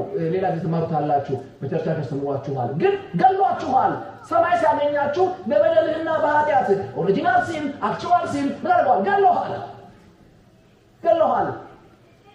ይሄ መገደል ደግሞ ለሰማይ ህይወት ሴንስ እንዳይኖር አድርጎሃል። ለመንፈሳዊ ዓለም ሞተ በተገለጠው ዓለም ላይ መንፈሳዊነትን መለማመድ አትችልም። የጽድቅን ህይወት ልታላጥመው አትችልም። በክርስቶስ ያለቀው የመስቀል ጉዳይ መቀለጃ ነው የሚሆንብህ። ለምን? መንፈስህ ሞቶ መንፈሳዊ ዓለም መረዳት ይከብዳል። ስለዚህ እንድናውቀው ሲፈልግ እንድንረዳው ሲፈልግ ለሞተው መንፈሳችን ምን ሰጠው? ህይወት ሰጠው። አያችሁ ሰይጣን ጉድ ያደረገን ገነት ገብቶ ገሎን ያወጣው። አሜን አላችሁልኝ? ባይዘወይ ገነት የሰው ግዛት ነው አይደለ? ምን ሊያደርግ ሰይጣን እንደገባ ሳስብ ደነቃል። የሱ ወዳልሆነ ግዛት ሰይጣን ገባ። አንዳንድ ትምህርት አለ በቃ አጠገባ ይደርስ ምናምን የሚል እንዴት ነው አንተ የተከራየው ቤት የማይገባው? ገነት ከገባ ሰው ነው። እንደዚህም ከረሳቱ ነው ይገባል። ቤት ቁጥር ያውቃል፣ ይገባል። መጠንቀቅ ያለብህ ሰርቆ እንዳይወጣ። ሌባ ሲመጣ አየህ ሀብትን ጠበቅ አድርገህ ተነቃቅተናል። ምንድነው ግራ በዛ እዚህ ቤት ነው ማለት ያለ። ሰይጣን ገነት ገብቶ አዳምን ገሎት ብቻ አይደለም የወጣው፣ ለራሱ ዓለም ህይወት ሰጥቶት ነው የወጣው። የሚያሳየው ምንድነው? አዳም ህይወት ለመነጨበት ማንነት ገብቷቸዋል። ተገደለ ማለት እግዚአብሔር ሲመጣ ወደ መጣው ከመጠጋት ይልቅ ከመጣው መለኮት የሚደበቅ አድርገው። ኃጢአት ክፋቱ እግዚአብሔርን ከእናንተ ማራቁ አይደለም፣ እናንተን ከቅርቡ እግዚአብሔር ማሸሹ ነው። ብዙ ጊዜ ኃጢአት ስለሰራው እግዚአብሔር ራቀኝ የምትሏላችሁ እንዴ? እንደዛ ታርጉ። ኃጢአት ሰርታችሁ ማን ነው በልጅ የፈለጋችሁ? ኃጢአት ክፋቱ እግዚአብሔርን መደበቁ አይደለም። አንተ ራስን ከማን ያጠፋል? ከእግዚአብሔር ያጠፋል። የኃጢአት ክፋቱ ይሄ ነው። ድምፅን ሰማው መጣው አይልም፣ መጣልኝ ሊያድነኝ አይደለም፣ ሸሻው ይላል። እንግዲህ ሰው ከእግዚአብሔር ከሸሸ የሚጠጋ ወደ ገዳዩ ነው ወዳጆቼ። ስለዚህ አዳም በኃጢአት ሲገደል ለእግዚአብሔር ዓለም ሞተ፣ ለሰይጣን ፈቃድ ነቀ። ለመለኮት ገድሎ ለራሱ ህይወት ሰጠውና ወጣ። ስለዚህ የተፈታ ለፈችው የታሰረ ላሳሪው እንደሆነ ሁሉ ለእግዚአብሔር ተገደልን፣ ለገዳያችን ነቀ። ከዛ በኋላ የሰይጣን ደስታ በሰው ልጆች ዓለም ላይ ያለ ከልካይ መኖር ጀመረ። የአዳም ልጆች እንጫወት ብለው በጀመሩት ግንኙነት ተጋላ ያልቃል። አዳም እግዚአብሔር በሰጠው ግዛት ላይ ስንዴ በትኖ ከሾህ ጋር ያጭደዋል። ደስታውን እየጠበቀ የሚዋጋ አይነት ህይወት መኖር ጀመረ። በአማርኛችን እንደሚባለው የወጋ ቢረሳ ምናምን እንደሚባለው እግዚአብሔር ብድር በምድር የሰራ ይመስለኛል።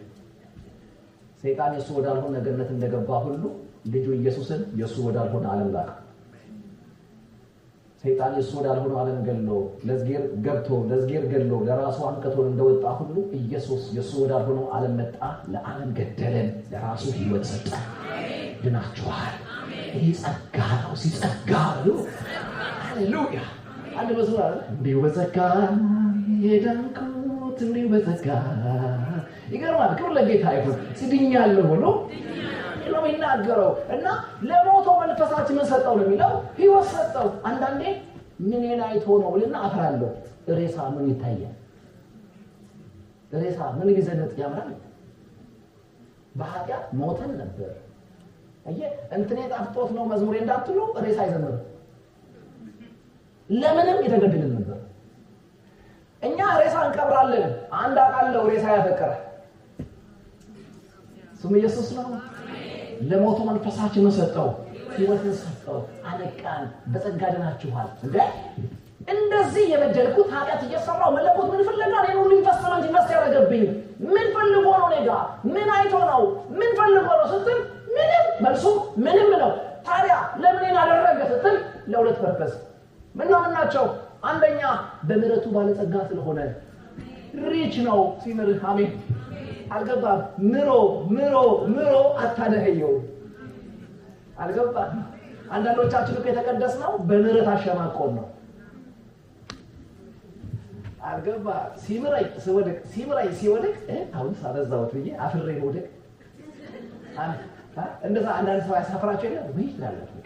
ስትሐዝኑ ፈገግ ሲል ስትደግሙ ፈገግ ሲል ምን አይነት ሰው ነኝ ብለህ ትመለሳለህ። ያው ነገርሻለሁ። 4 ሳምንት አሪፍ ስንት ነው መልቆ እና ከሰባት አላለፍኩም አንተ እንደዚህ ዴል ላይ ማሳበቱ ነው። የመጨረሻ አንድ ነው የቀረ ብንባል ኖሮ እዚህ ቤት ማናችንም አንመጣም ነበር። አሜን ናችሁ ወይ? ሃሌሉያ። እና በምህረቱ ባለጸጋ ስለሆነ ሪች ነው። ምን ያህል ይምራል? እስክመለስ ይምራል። ሃሌሉያ። እስክመለስ ይምራል። ገብቷችኋል? በምህረቱ ባለጸጋ ስለሆነ ነው አንደኛ ይሄን ያደረገው። ሁለተኛስ ከወደደን ከታላቅ ፍቅሩ የተነሳ ሁለት ሪዝን አለው እግዚአብሔር እናንተ ቤት ለመገኘቱ። አንደኛ በምህረቱ ባለጸጋ ስለሆነ የትኛውም ድካማችሁ አላራቀውም፣ አልፎ እንዲመጣ አቅም ሆኖታል። ክብር ለእሱ ይሁን። ሁለተኛ ከወደደን ከታላቅ ፍቅሩ የተነሳ ለሞት ሊለቀን አልፈለገም። ከገነት እንደወጣን በዛው እንድንቀጥል አልፈለገም። ሊመልሰን መጣ። ክብር ለእሱ ይሁን። መጥቶልናል። ኢየሱስ ስምህ ይባረክ። ሃሌሉያ። ክብር ለጌታ ይሁን። ስለዚህ በኃጢአታችን ሙታን በነበርን ጊዜ መቼ? ሙታን በነበርን ጊዜ ምን አደረገን? ከልጁ ጋር ሕይወትን ሰጠን። ለምን? ማንም እንዳይመካ። ሃሌሉያ። ማንም እንዳይመካ። አሁን ሀገር ቤት ያለ ጭቅጭቅ ይሄ ነው። ሰው በጸጋ ብቻ እንዴት ይድናል? ትንሽ ነገር በጠስ ካላደረገ፣ ትንሽ ነገር ካላዋጣ እንዴት ነው በጸጋ ብቻ የሚዳነው? ከኮፕቲክ ጋር ያለብን ሙግት ይሄ ነው። ምን እንበጥስ ነው የኛ ጥያቄ? ምን እንጨምር? መለኮትን ዋው ሊያስብለው የሚችልና ተገርሞ መንግስት እንዲወጣው የሚያስገድደው ምን ባነብቴ ኮኖ ምንበት ምን ይውጣ ከለኪስ? ሬሳ ምን ይሰራል? አያችሁ፣ በስራ አይደለም የዳናችሁት፣ ለመስራት የዳናችሁት። ሬሳ ስለማይሰራ ለሬሳ ህይወት ይሰጣል። ህይወት ከሰጠ በኋላ ግን ያዘው። ያችሁ ለዚህ መጣፍ ሲናገር መልካሙን ስራ ለማድረግ ይላል። አሜን። እንደገና በማለት በክርስቶስ ማረግን ተፈጠርን፣ ዳንን። ለምን? ለመልካም ስራ። ለምን? አስቀድሞ ሰይጣን ለዚህ ዓለም ነበር የገደለን። ለዛ ስራ አቅም እንድናገኝ እግዚአብሔር በልጁ ህይወት ሞታችንን ተገናኘው። ክብር ለሱ ይሁን። ምዕራፍ 2 አጠቃላይ ለስጊዜ እንዳልፈጅ ነው። ግሬስ ነው የሚያወራው። በጸጋ ድነሃል። አሜን። ቻፕተር 3 be in Christ ነው። in Christ grace be in Christ። ይሄ ሁሉ የሆነው ከኔ ካልሆነ በማን ከሆነ? በክርስቶስ ከሆነ ምን ላድርግ? በክርስቶስ ሁን።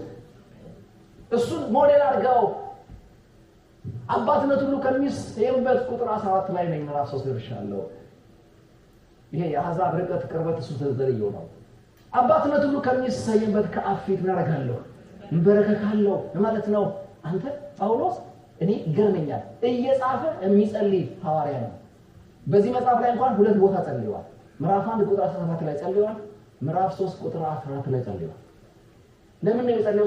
ሐሳቡን ይጽፍና ይሄ ነገር ላይገባችሁ ይችላል ብሎ እስከ እስክሪብቶን ያስቀምጥና አባቴ ይህን ሲያነቡ እያነበቡ እዚህ ጋር ሲደርሱ ሐሳቤን እንዲያገኙት ይጸልያል። ምን አይነት ልብ ነው! ምን አይነት ልብ ነው! እና ምንድነው መጸለዩ ሲባል በመንፈሱ በውስጥ ሰውነታችሁ በኃይል እንድትነክሩ የተዘራባችሁ ዘር ራሱ ኢየሱስ ነው። ስለዚህ ተጠጉት፣ አብቅሉት፣ መሰሉት፣ ግለጡት። ክብር ለእሱ ይሁን። ከዛ የእናንተ ስርና መሰረት በፍቅር ይበል ይጽና። ምን ያህል ከፍታው ዝቅታው ከመታወቅ ወደሚያልፈው እስከ እግዚአብሔር ፍጹም ሙላት ደርሳችሁ እስክትሞሉ ድረስ እኔ እዛ ጋር ስደርስ በጣም ነው የሳቅሁት። ምክንያቱም ምን አይነት ጸሐፊ ነው አልኩኝ። እደግ አለኝ።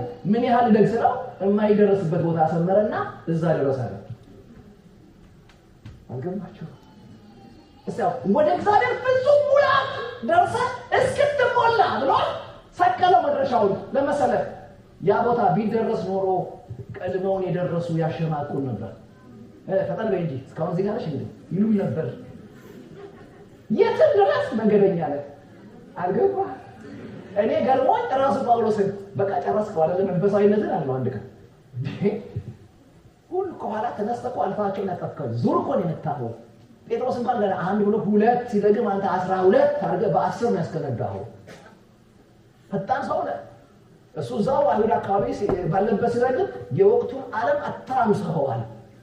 የሚገርም ነው። ጨረስከው አይደል ስትለው አይ ምን ቀረው ስትለው ምን እንዳልያዝኩ ቆጥራ ለራሱ ያልደረሰበት ነው ያሰመረው። እዛ ጋር ድረሱ ብሎ እንሂድ ነው ብላሜ ናቸው። ጨረስከው እንዴ? ገና በቅጡ አልጨመርኩም። 12 መጽሐፍ ጽፎ ምንም እንደማላውቅ ቆጥራለሁ ብላል። እኛ እኮ ጽፈን አይደለም አንብበን አልጨረስነውም ገና። እኔ የሚገርመኝ 12ቱን እንኳን ኤፒሶድስ ሳያነብ አንዳንዱ ወጨቄ ቀላል ሰው እንዳልመስል ይላል። ጨርሰናል ይላል። አይሰማም። ዘግቶ ነው የሚያወራ። ጳውሎስ ግን ስንት ያስ ምንም ለምን ሲል ደርሼ ለረካቢ ቀናስን የሚቀረይ ትልቅ ይሆናል። ስለዚህ እንዲሁ እንደተዘረጋው አሜን ናችሁ። እንዲሁ እንደተዘረጋው ተዘርግቼ መማረው ሳያልቅ ትምህርቱ ሳያልቅ የመማሪያ እድሜ ጨርሼ እዛው ሀገር ቤት እቀጥላለሁ ይላል። አሜን ናችሁ። ፍጻሜ እንዴት እንዲሆን ትፈልጋለህ ሲሉ አንድ ነገር እመኛለሁ፣ በሞቱ ልመስለው እመኛለሁ። ለምን ፈለክ እንደሱ መሞት? ንጥቅ ቢያደርግ አይሻልም? እንደ ኤልያስ እንደ እንትና ስትሮጥ አይላል። ለምን ንጥቅ ካረገኝ አንድ የምጎለው ትምህርት አለ። ምን? የትንሳኤው ኃይል ይባላል። የትንሳኤውን ኃይል ማወቅ ከፈለክ ለመሞት መፍቀድ አለብህ። ያልሞተ አይነሳም። ስለዚህ የትንሳኤውን ኃይል ለመማር አያችሁ ሞትን ሳይቀምሱ ከመሄድ ሞትን ቀምሶ መጠበቅ ይሻለኛል። ለምን? ክርስቶስን ቆሞ የሆነውን መስየዋለሁ፣ በትንሳኤ የሆነውን ደግሞ ልመስለው ስለምፈልግ በሞቱ እንደሱ ላከብረው እፈልጋለሁ። ጌታን ሲማር ቆሞም ሞቶም ነው። እኛ ኮምፎርት ዞን ካልተፈጠረ በየሸርቱ አዳራሽ ለቤታችን ቅርብ ካልሆነ ኖ የትም ይሄዳል። ስለ ወንጌል የትም ይገባል፣ ምንም ይታገሳል። ሐዋርያ ጳውሎስ ለድገት ለሆነ ጉዳይ ዘላለምን ሊያቆም ድረስ ለሚችል ጉዳይ ጳውሎስ ትምህርት ቤት ያመጣ የትም ይሄዳል። ቻፕተር 4 ቴዎሎጂካሊ በነበረው አመታታይ ኤፌሶን ምዕራፍ 1 ምዕራፍ 2 ምዕራፍ 3 ሳውንድ ዶክትሪን ነው። 4 5 6 ግን ላይፍ አፕሊኬሽን እውነቱ ይሄ ነው። 3 ምዕራፍ ቀጣዩስ በዚህ እውነቱ ውስጥ ካንተ የሚጠበቀው ይሄንን ነው። እውነቱ እንዲህ ነው፣ ስትወረው እንዲያ ነው። መጽሐፍ እንዴት ልውለው? የመጀመሪያው ነገር በተጠራችሁበት መጠራት እንደሚገባ ትመናለህ። ዘንድ ትለመናላችሁ። አጠገባችሁ ያለውን አንድ ብቻ ቅፍ አድርጉልኝና ትለመናለህ። ማመሰለም ይለምነ ይሄ እስር ቤት ሆኖ በአንድ እጁ ሰንሰለት በአንድ እጁ ቀለም የያዘው ሰው ይለምነ። እኔ እስረኛው ጳውሎስ ስለምንሻለሁ ባለሽ ተናኘ ለቤቱ ያገኘች ምናምን እየለመንኩ ምንድን ነው የምትለምነው? ጥሪው ምልልስ ይፈልጋል። በተጠራችሁበት መጠራት እንደሚገባ ምን ታደርጉ ዘንድ ትመላለሱ ዘንድ እኔ እስረኛው ጳውሎስ ስለምናችኋለሁ። አሁን ትልቁ ችግር ምንድን ነው? ጥሪው የደረሳቸው ምልልሱን ግን ያዛነፉ ሰዎች ስላሉ የወንጌል ጥሪ ምልልስን የመቃኘት ጉልበት አለው። ትክክለኛ ጥሪ እንዳገኘህ ምልክቱ የሚጋለጠው ምልልስህ ላይ ነው። ምልልስ የውስጥን ቆመና ይጮሃል፣ ያጋልጣል። የውስጥ መረዳታችሁ የተገለጠ ዓለማችሁ ላይ ይነበባል። ስለዚህ እንደሚገባ ትመላለሱ ደረጋችኋለሁ እለምናችኋለሁ የመንፈስን አንድነት ለመጠበቅ ምን አድርጉ ትጉ እንዴት አድርገን በሰላም ማሰሪያ አሜን የሚገርመኝ ምዕራፍ 3 ላይ በግላችሁ በክርስቶስ ሁኑ ይላል ምዕራፍ 4 ላይ እንደናንተ በግሉ በክርስቶስ የሆነ ሰው ይመጣና ቸርች ውስጥ አካል ሊሆን ይጠራል ይሄንን በሌላ ኤግዛምፕል ልስጣችሁ ወደ ስንመጣ እዚህ የታሰረ ሸክላ አይቼ ነበር እያንዳንዷ ሸክላ በፋብሪካው ትኩረት አግኝታ ትሰራለች እኛ ሀገር ያለ ብሎኬት 20 በ40 ይሁን 30 በምናምን ሁሉ በኩል ሳይዝ በኩል ስፋት ነው የሚሰራው ብሎኬቱ ላይ ብቻ ፎከስ የሚያደርግ ካምፓኒ አለ በጥንቃቄ አንዱ ካንዱ ሳይበላለጥ አንዱ ካንዱ ጋር በፍጹም መመሳሰል ይሰራል ከዛ ይሰበሰብና ወደ ሳይት ይመጣል ሳይት ከመጣ በኋላ አንዱ ባንዱ ላይ በሞያተኞች እጅ ይገነባል ከመካከላቸው 60 ብሎኬቶች ሁሉ 30 በ40 ተሰርቶ አንድ 50 ግን 50 በ70 ቢሰሩ ለዛ ህንጻ ችግር ናቸው የትም ብትከታቸው ይጎርብጣሉ አንዳንድ ሰዎች ቸርች የሚረብሹት ቸርች የረብሸኞች ቦታ ስለሆነች አይደለም በግል ተዛንፎ ስለመጡ እውነቴን ነው በግል ጸሎት አፍርሰ በግል እንትን አድርገህ በግል አድርገህ ጸሎት አቋርጠህ ቸርች መጥተህ ልትጠቅመን አትችልም ትለመናለህ በጌታ በኢየሱስ ስም በሕግ አምላክ ብሏል ያገሬ ሰው በሕግ አምላክ በተጻፈው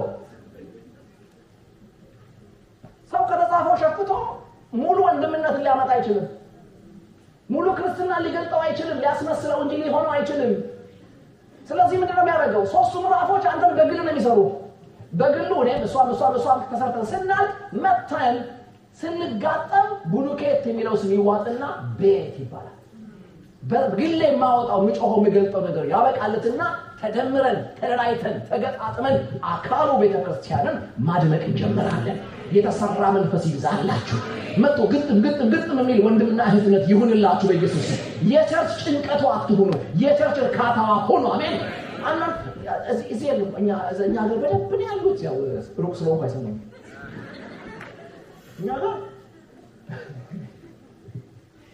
ፕሮግራም አይመጡ ምንም አይመጡ በአመት የመጨረሻ ማጠቃለያ ስብሰባ ላይ ማን እንደሚነግራቸው አላውቅም የሚመጡ ሰዎች አሉ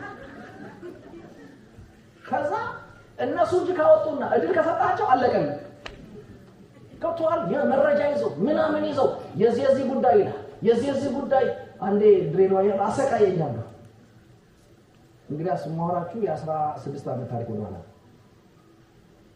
በዚህ ቁመት ላይ ቅጥነት ላይ 16 አመት ቀንሱልኝ ምን እንደሆነ እኔ እኮ አፌን ሰከፍት የሚናገርብኝ ነገር አለ ሲጨፍን አንዳንድ ሙዳጅ ይታየኛል ግን ቀጭን ስለሆንኩ ይልቁኛል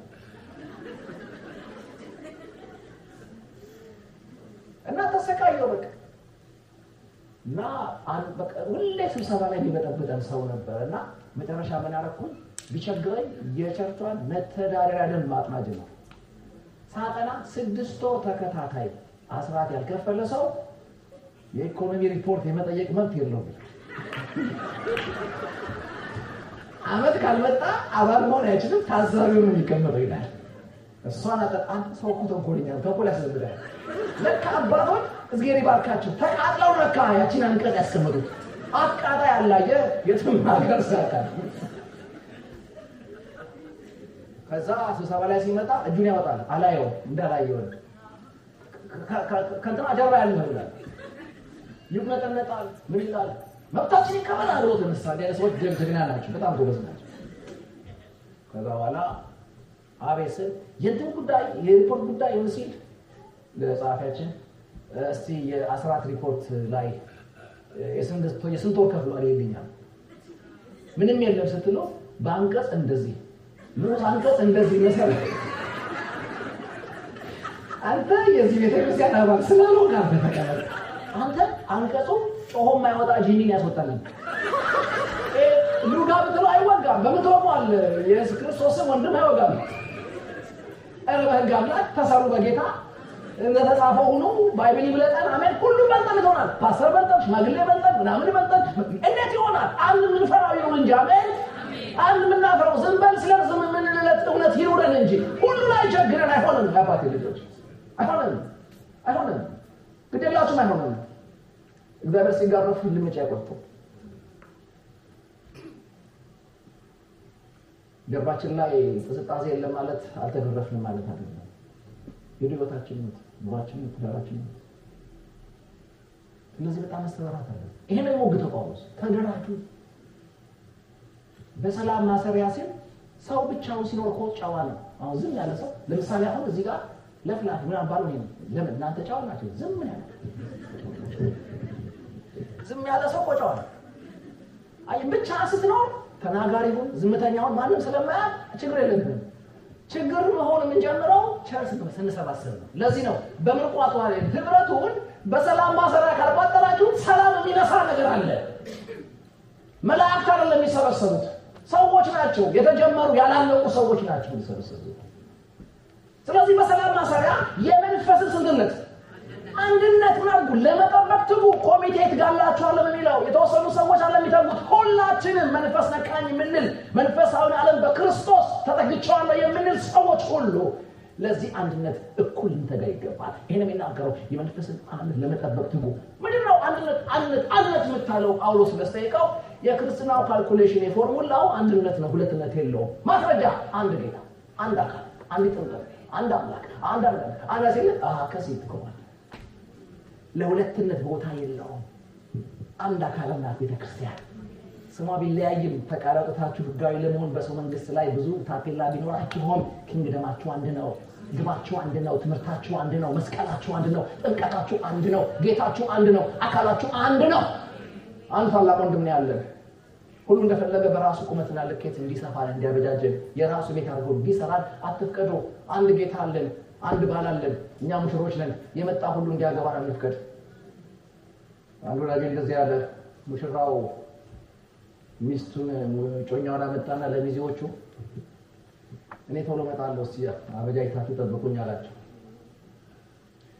እና ደጅደጁን ሲያው ቆየ እና እነዚህ ሚዜዎቹ ሲቀንት ቦታየ ሲያለባብሷት ታምራለች። እሱም በጌቷል እሷም ታምራለች። አይ በቃ አርፍዷል ብለው አገቧት። እና ብዙ ቸርቾች ሚዜ ይጣልፏቸዋል። ሰብስበን ስናገባቸው አጮሁ እንዴ ባላልን ጮኛልን የሚመጣጥሩ የመጣው እንዴ ያገባናል ባላላችሁ ኢየሱስ የሚባል አለቀ። እኛ ሞሻሪዎች ነን። ከናንተ ጋር አብሮ ተጠቅሎ ያስገባናል። አሜን ነው። እንዲህ ስለ ስራ ሲል እንዴ ደስ ይላል። ጌታ ይባረክ። እንደዛ ማሰብ አለብን። የሚመጣ ባለቤት አላት ቤተክርስቲያን። ማንም እንዲገላልባት አልተፈቀደለትም። ባላላት መታፈር አለባት፣ መክበር አለባት። ለቢሮ አለቃ ማትናገሩ ደፋር ቃል ለቸርች መናገር ከደፈርክ በስላህ አይደለም። ጥቂት ትግስት ለቸርች ካጣን አንዳንድ ጊዜ ሰይጣን እየመረጠ ሲመታን መደንገጥ አለብን። እኛ ጋር ምዕመኑ ደግም አትለውም ክፉም አትለውም። በፈረቃ ሁለቱም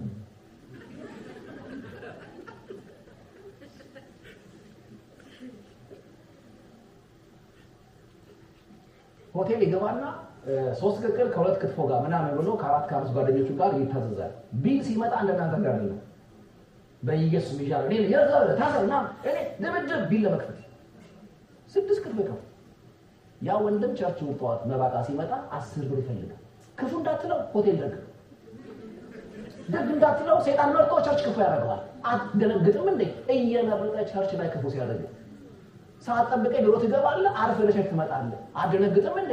ኦሬዲ እኮ በቃ ሰውየው ባይኖር እንኳን እንዴ ልቀቀኝ ብላችሁ ሰይጣን ባይኖር እንኳን ራሳቸው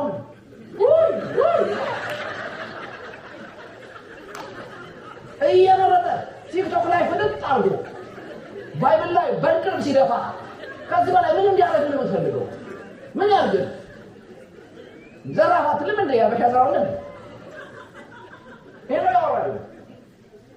ስለዚህ ይሄን አንድነት ፍጠሩት ምዕራፍ 4 ላይ እንዴት ነው ታዲያ አንድነት የሚመጣው? እየመጣ የተከበረ ሙልክት ሁሉ እንዴት ነው የሚገነባው ስትለው ወርድልና አሉ አናጺዎች አሉ። 5 ኦፊስ ያወራል። አስተማሪዎች፣ እረኞች፣ ሐዋርያት፣ ነቢያት፣ ወንጌል ሰባኪዎች። እነዚህ ገብቷቸዋል። ጸጋ አይደሉም፣ ሰዎች ናቸው። ቁርጡ ነው። አስተማሪን የሰጣቸው ትምህርት አይደለም የሰጣቸው ትምህርት ጸጋ ነው ሰውየውን የሰጣቸው ጸጋ ቆሮንቶስ ላይ ነው ያለው ኤፌሶን ላይ ግለሰቦች ናቸው አንዳንዶችን አቶን ትና ወይ ዘሮን ትና ምን አርጓል አስተማሪ አርጎ ረኛ አርጎ መጋቢ አርጎ ረኛ አስተማሪ ወንጌል ሰባኪ አርጎ ሰጥቷል ለምንድን ነው እነዚህ አምስት አይነት ጸጋ የተቀበሉ ሰዎች በመካከላችን ብቅ እንዲሉ የፈቀደው ለስንጠይቅ አምስት የጸጋ ስጦታ የተሰጣቸው የጸጋ አይነት ያለባቸው ሰዎች የተሰጡን አምስት ግቢ ቤት ተከራይተው እንዲበትኑ አይደለም ምን ያደርጉን ነው የእግዚአብሔር ልጅ በማወቅና በማመን ወደሚገኝ አንድነት ያመጣቸው ዘንድ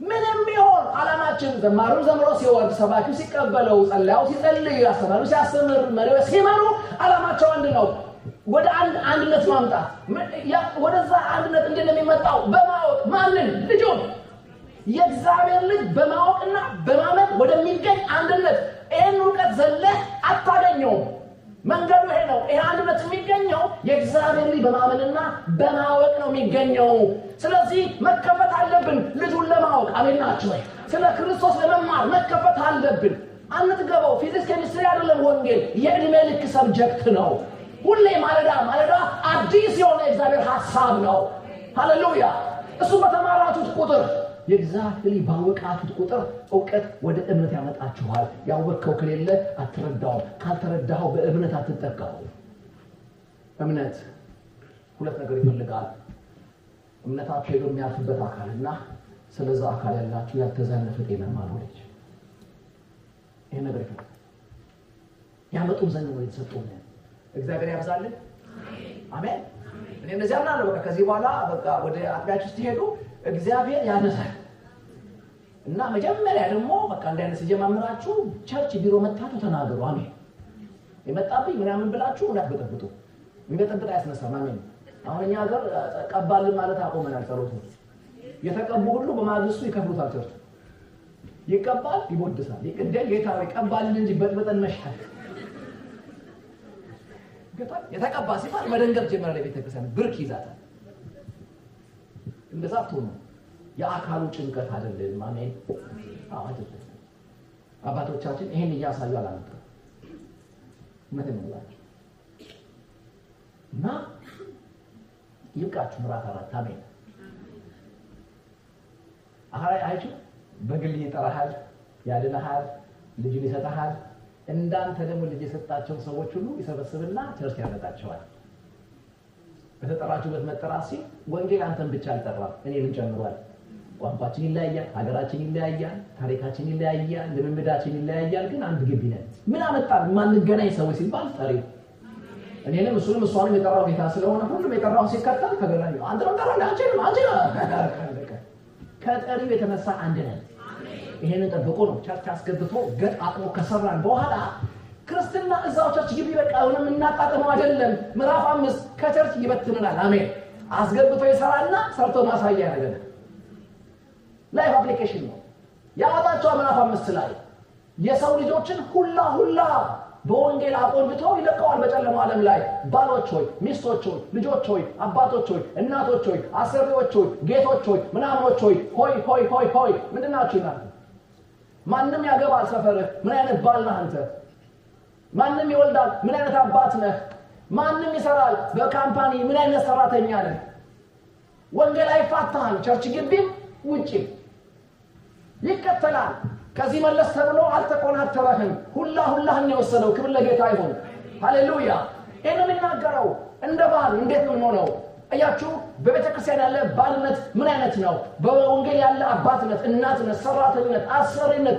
ምን አይነት ነው ምን አይነት ጎረቤቶች ነን ይሄን የፈለገው ጳውሎስ በወንጌል የቆነጀ ህይወታችሁ ወደ ውጪ ይወጣ ሰዎች እናንተን አይተው እንዲያረጋችሁ ዓለምና ኪንግደም እንዲናፍቁ የሚያረግ አፍራት የሚያረግ ከናንተ የተነሳ ሰው ቀና ብሎ ተመስገን እንዲል የሰማይ የምስጋና ግብአት እስክትሆኑ ድረስ የቆነጀ ህይወታችሁ የሚሰራው ቸርች ውስጥ ነው ደጅ የምትኖሩት ገብታችሁ የሆናችሁት ነው እዚህ ያረግናችሁ ነው እዛ የምትሆኑት በዚህ መንገድ ትንሽ የፈረሽ ይመስለኛል አያችሁ ሌላው የቃመ የመረቀነ ህጣዋት እየተነሳ በደንብ ይሰራል እኛ ደግሞ ብርጋ ለመድረስ የባንክ ቡክ ይዘን ቸርች እንመጣለን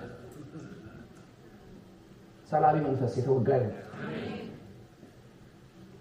የኔ ነው አይደለም ያንተ አይደለም የጋሽ እንትና የመኪና ነው አይደለም የሳቸው ላባቸው ጠፋ ነው ምን የሚሉት በሁለት እግር የሚሄድ ሰላቢ ነው ዘው ፎቅ ላይ ዘው ሰው አካውንት ላይ ገባል ይላል ማን ያስገባው ስቴትመንት አለ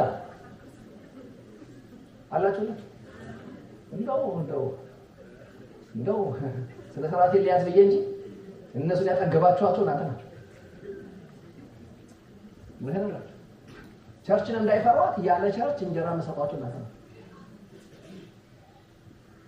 አይፈሩ ካውንስል አይፈሩ አብያተ ክርስቲያናት አይፈሩ ፌስቡክ ላይ ዋቸው ከአባታችን ከጻድቁ አብሮ ጀምሮ ሙልጭ አርባ የሚሳደቡ ጎረምሶች ናቸው ያሉት ለቅጡ ጺም ያላበቀለ ለወንጌል ዋጋ የከፈለን አባት ይዘረጥጠው ምክንያቱም ብላችሁ ያማል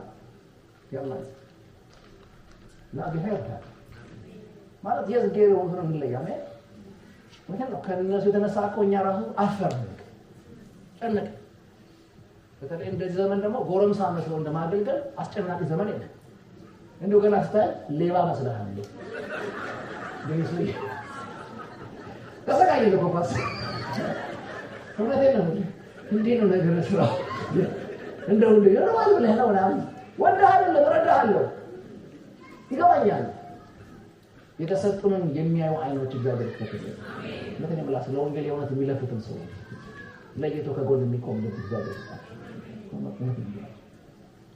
እና ምዕራፍ 5 ስለ ስርዓት ያስለናል አሜን ተገላገልኩ ለሲጨርስ በቀረው ሲላል ምዕራፍ 6 ደግሞ ምን ቀረሲ እስካሁን ካወራው ገልጠምት ወሮን ህይወት ነው ሌላ ጫፍን የምትጀምረው ጦር ሜዳ አለ ምንድነው ጂኒ ይባላል ወጋው ለቀርቷል አሁን እዚህ ቤት እንኳን ምዕራፉን የቆጠረ የተከተለኝ ሰውዬ አልተግባባንም መንፈሳዊ ጦርነት ለደካሞች የተለቀቀ አይደለም በስድስቱ ምዕራፍ ውስጥ በተመከረው ምክር ተመከረው የተደራጁ ህይወት ያላቸው ሰዎች ኃላፊነት የጀግኖች ኃላፊነት የተሰሩ ሰዎች ኃላፊነት ነው በክርስቶስ የሆኑትን ያወቁ አሜን ናቸው የጸጋን አሰራር ያስተዋሉ በግል ህይወታቸው ኢን ክራይስት የሆኑ አሜን ናቸው በአካል ቤተክርስቲያን ተጋጥመው የተደራጁ ሰዎች በተገለጸ ዓለማቸው ላይ ጫዋ ህይወት ያላቸው ሰዎች ለነሱ የተሰጠ ጦርነት ነው ጠየቁ ጳውሎስን ምንድነው ከሰማይ ጀመረ ምዕራፍ 1 ላይ ጦር ሜዳ ምዕራፍ 6 ይበተንከን ምን አረግነ ስለው አይ እኔኮ እንዴት ነው በራፍ ላይ ጦርነት ማወራ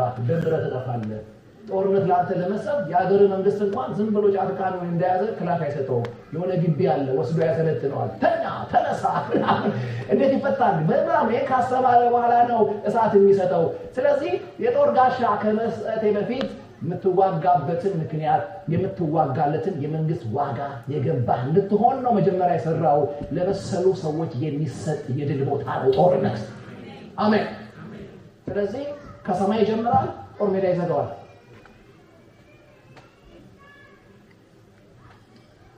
ከሰማይ ጀምሮ ጦር ሜዳ ከዘጋው ጳውሎስ ምን ቢያስብ ነው ብዬ ስጠይቅ አሁን ያልኳችሁ ነገር ገባኝ ስለዚህ በእኛ ቤተክርስቲያን ምዕራፍ 6 ጋር ከደረስኩ በኋላ ሁሌ ብላችሁ ምንድነው ቀኝዋላ ዞር ላለው አሜን ተናል ምዕራፍ 6 ተዋጋል አሜን ነው መንፈሳዊ ዓለም ምዕራፍ 1 የተገለጸው ዓለም ምን ታረጋለህ ምዕራፍ 4 ከአካል ጋር ከዳር ወንድሞች ጋር ጫዋን ህይወት ይገልጣል ምዕራፍ 3 በግል ህይወት ከክርስቶስ ጋር ተጣበቃለህ ምዕራፍ 2 የጸጋን ዓለም ታጣጣማለህ ትገረማለህ እንዴት አዳንከኝ ብለህ ስትደነቅ ምዕራፍ 1 ዘላለም ምስክር ኤለከስ ምዕራፍ 1 በዘመን ፍጻሜ ድረስ ዘንድ ያለው ሐሳብ እዚህ ጋር ለቆሙት አላችሁልኝ ከኔ ጋር ናችሁ አንደከማችሁ ማለት እዚህ አንዴ ቁሙና ቁጭ በሉ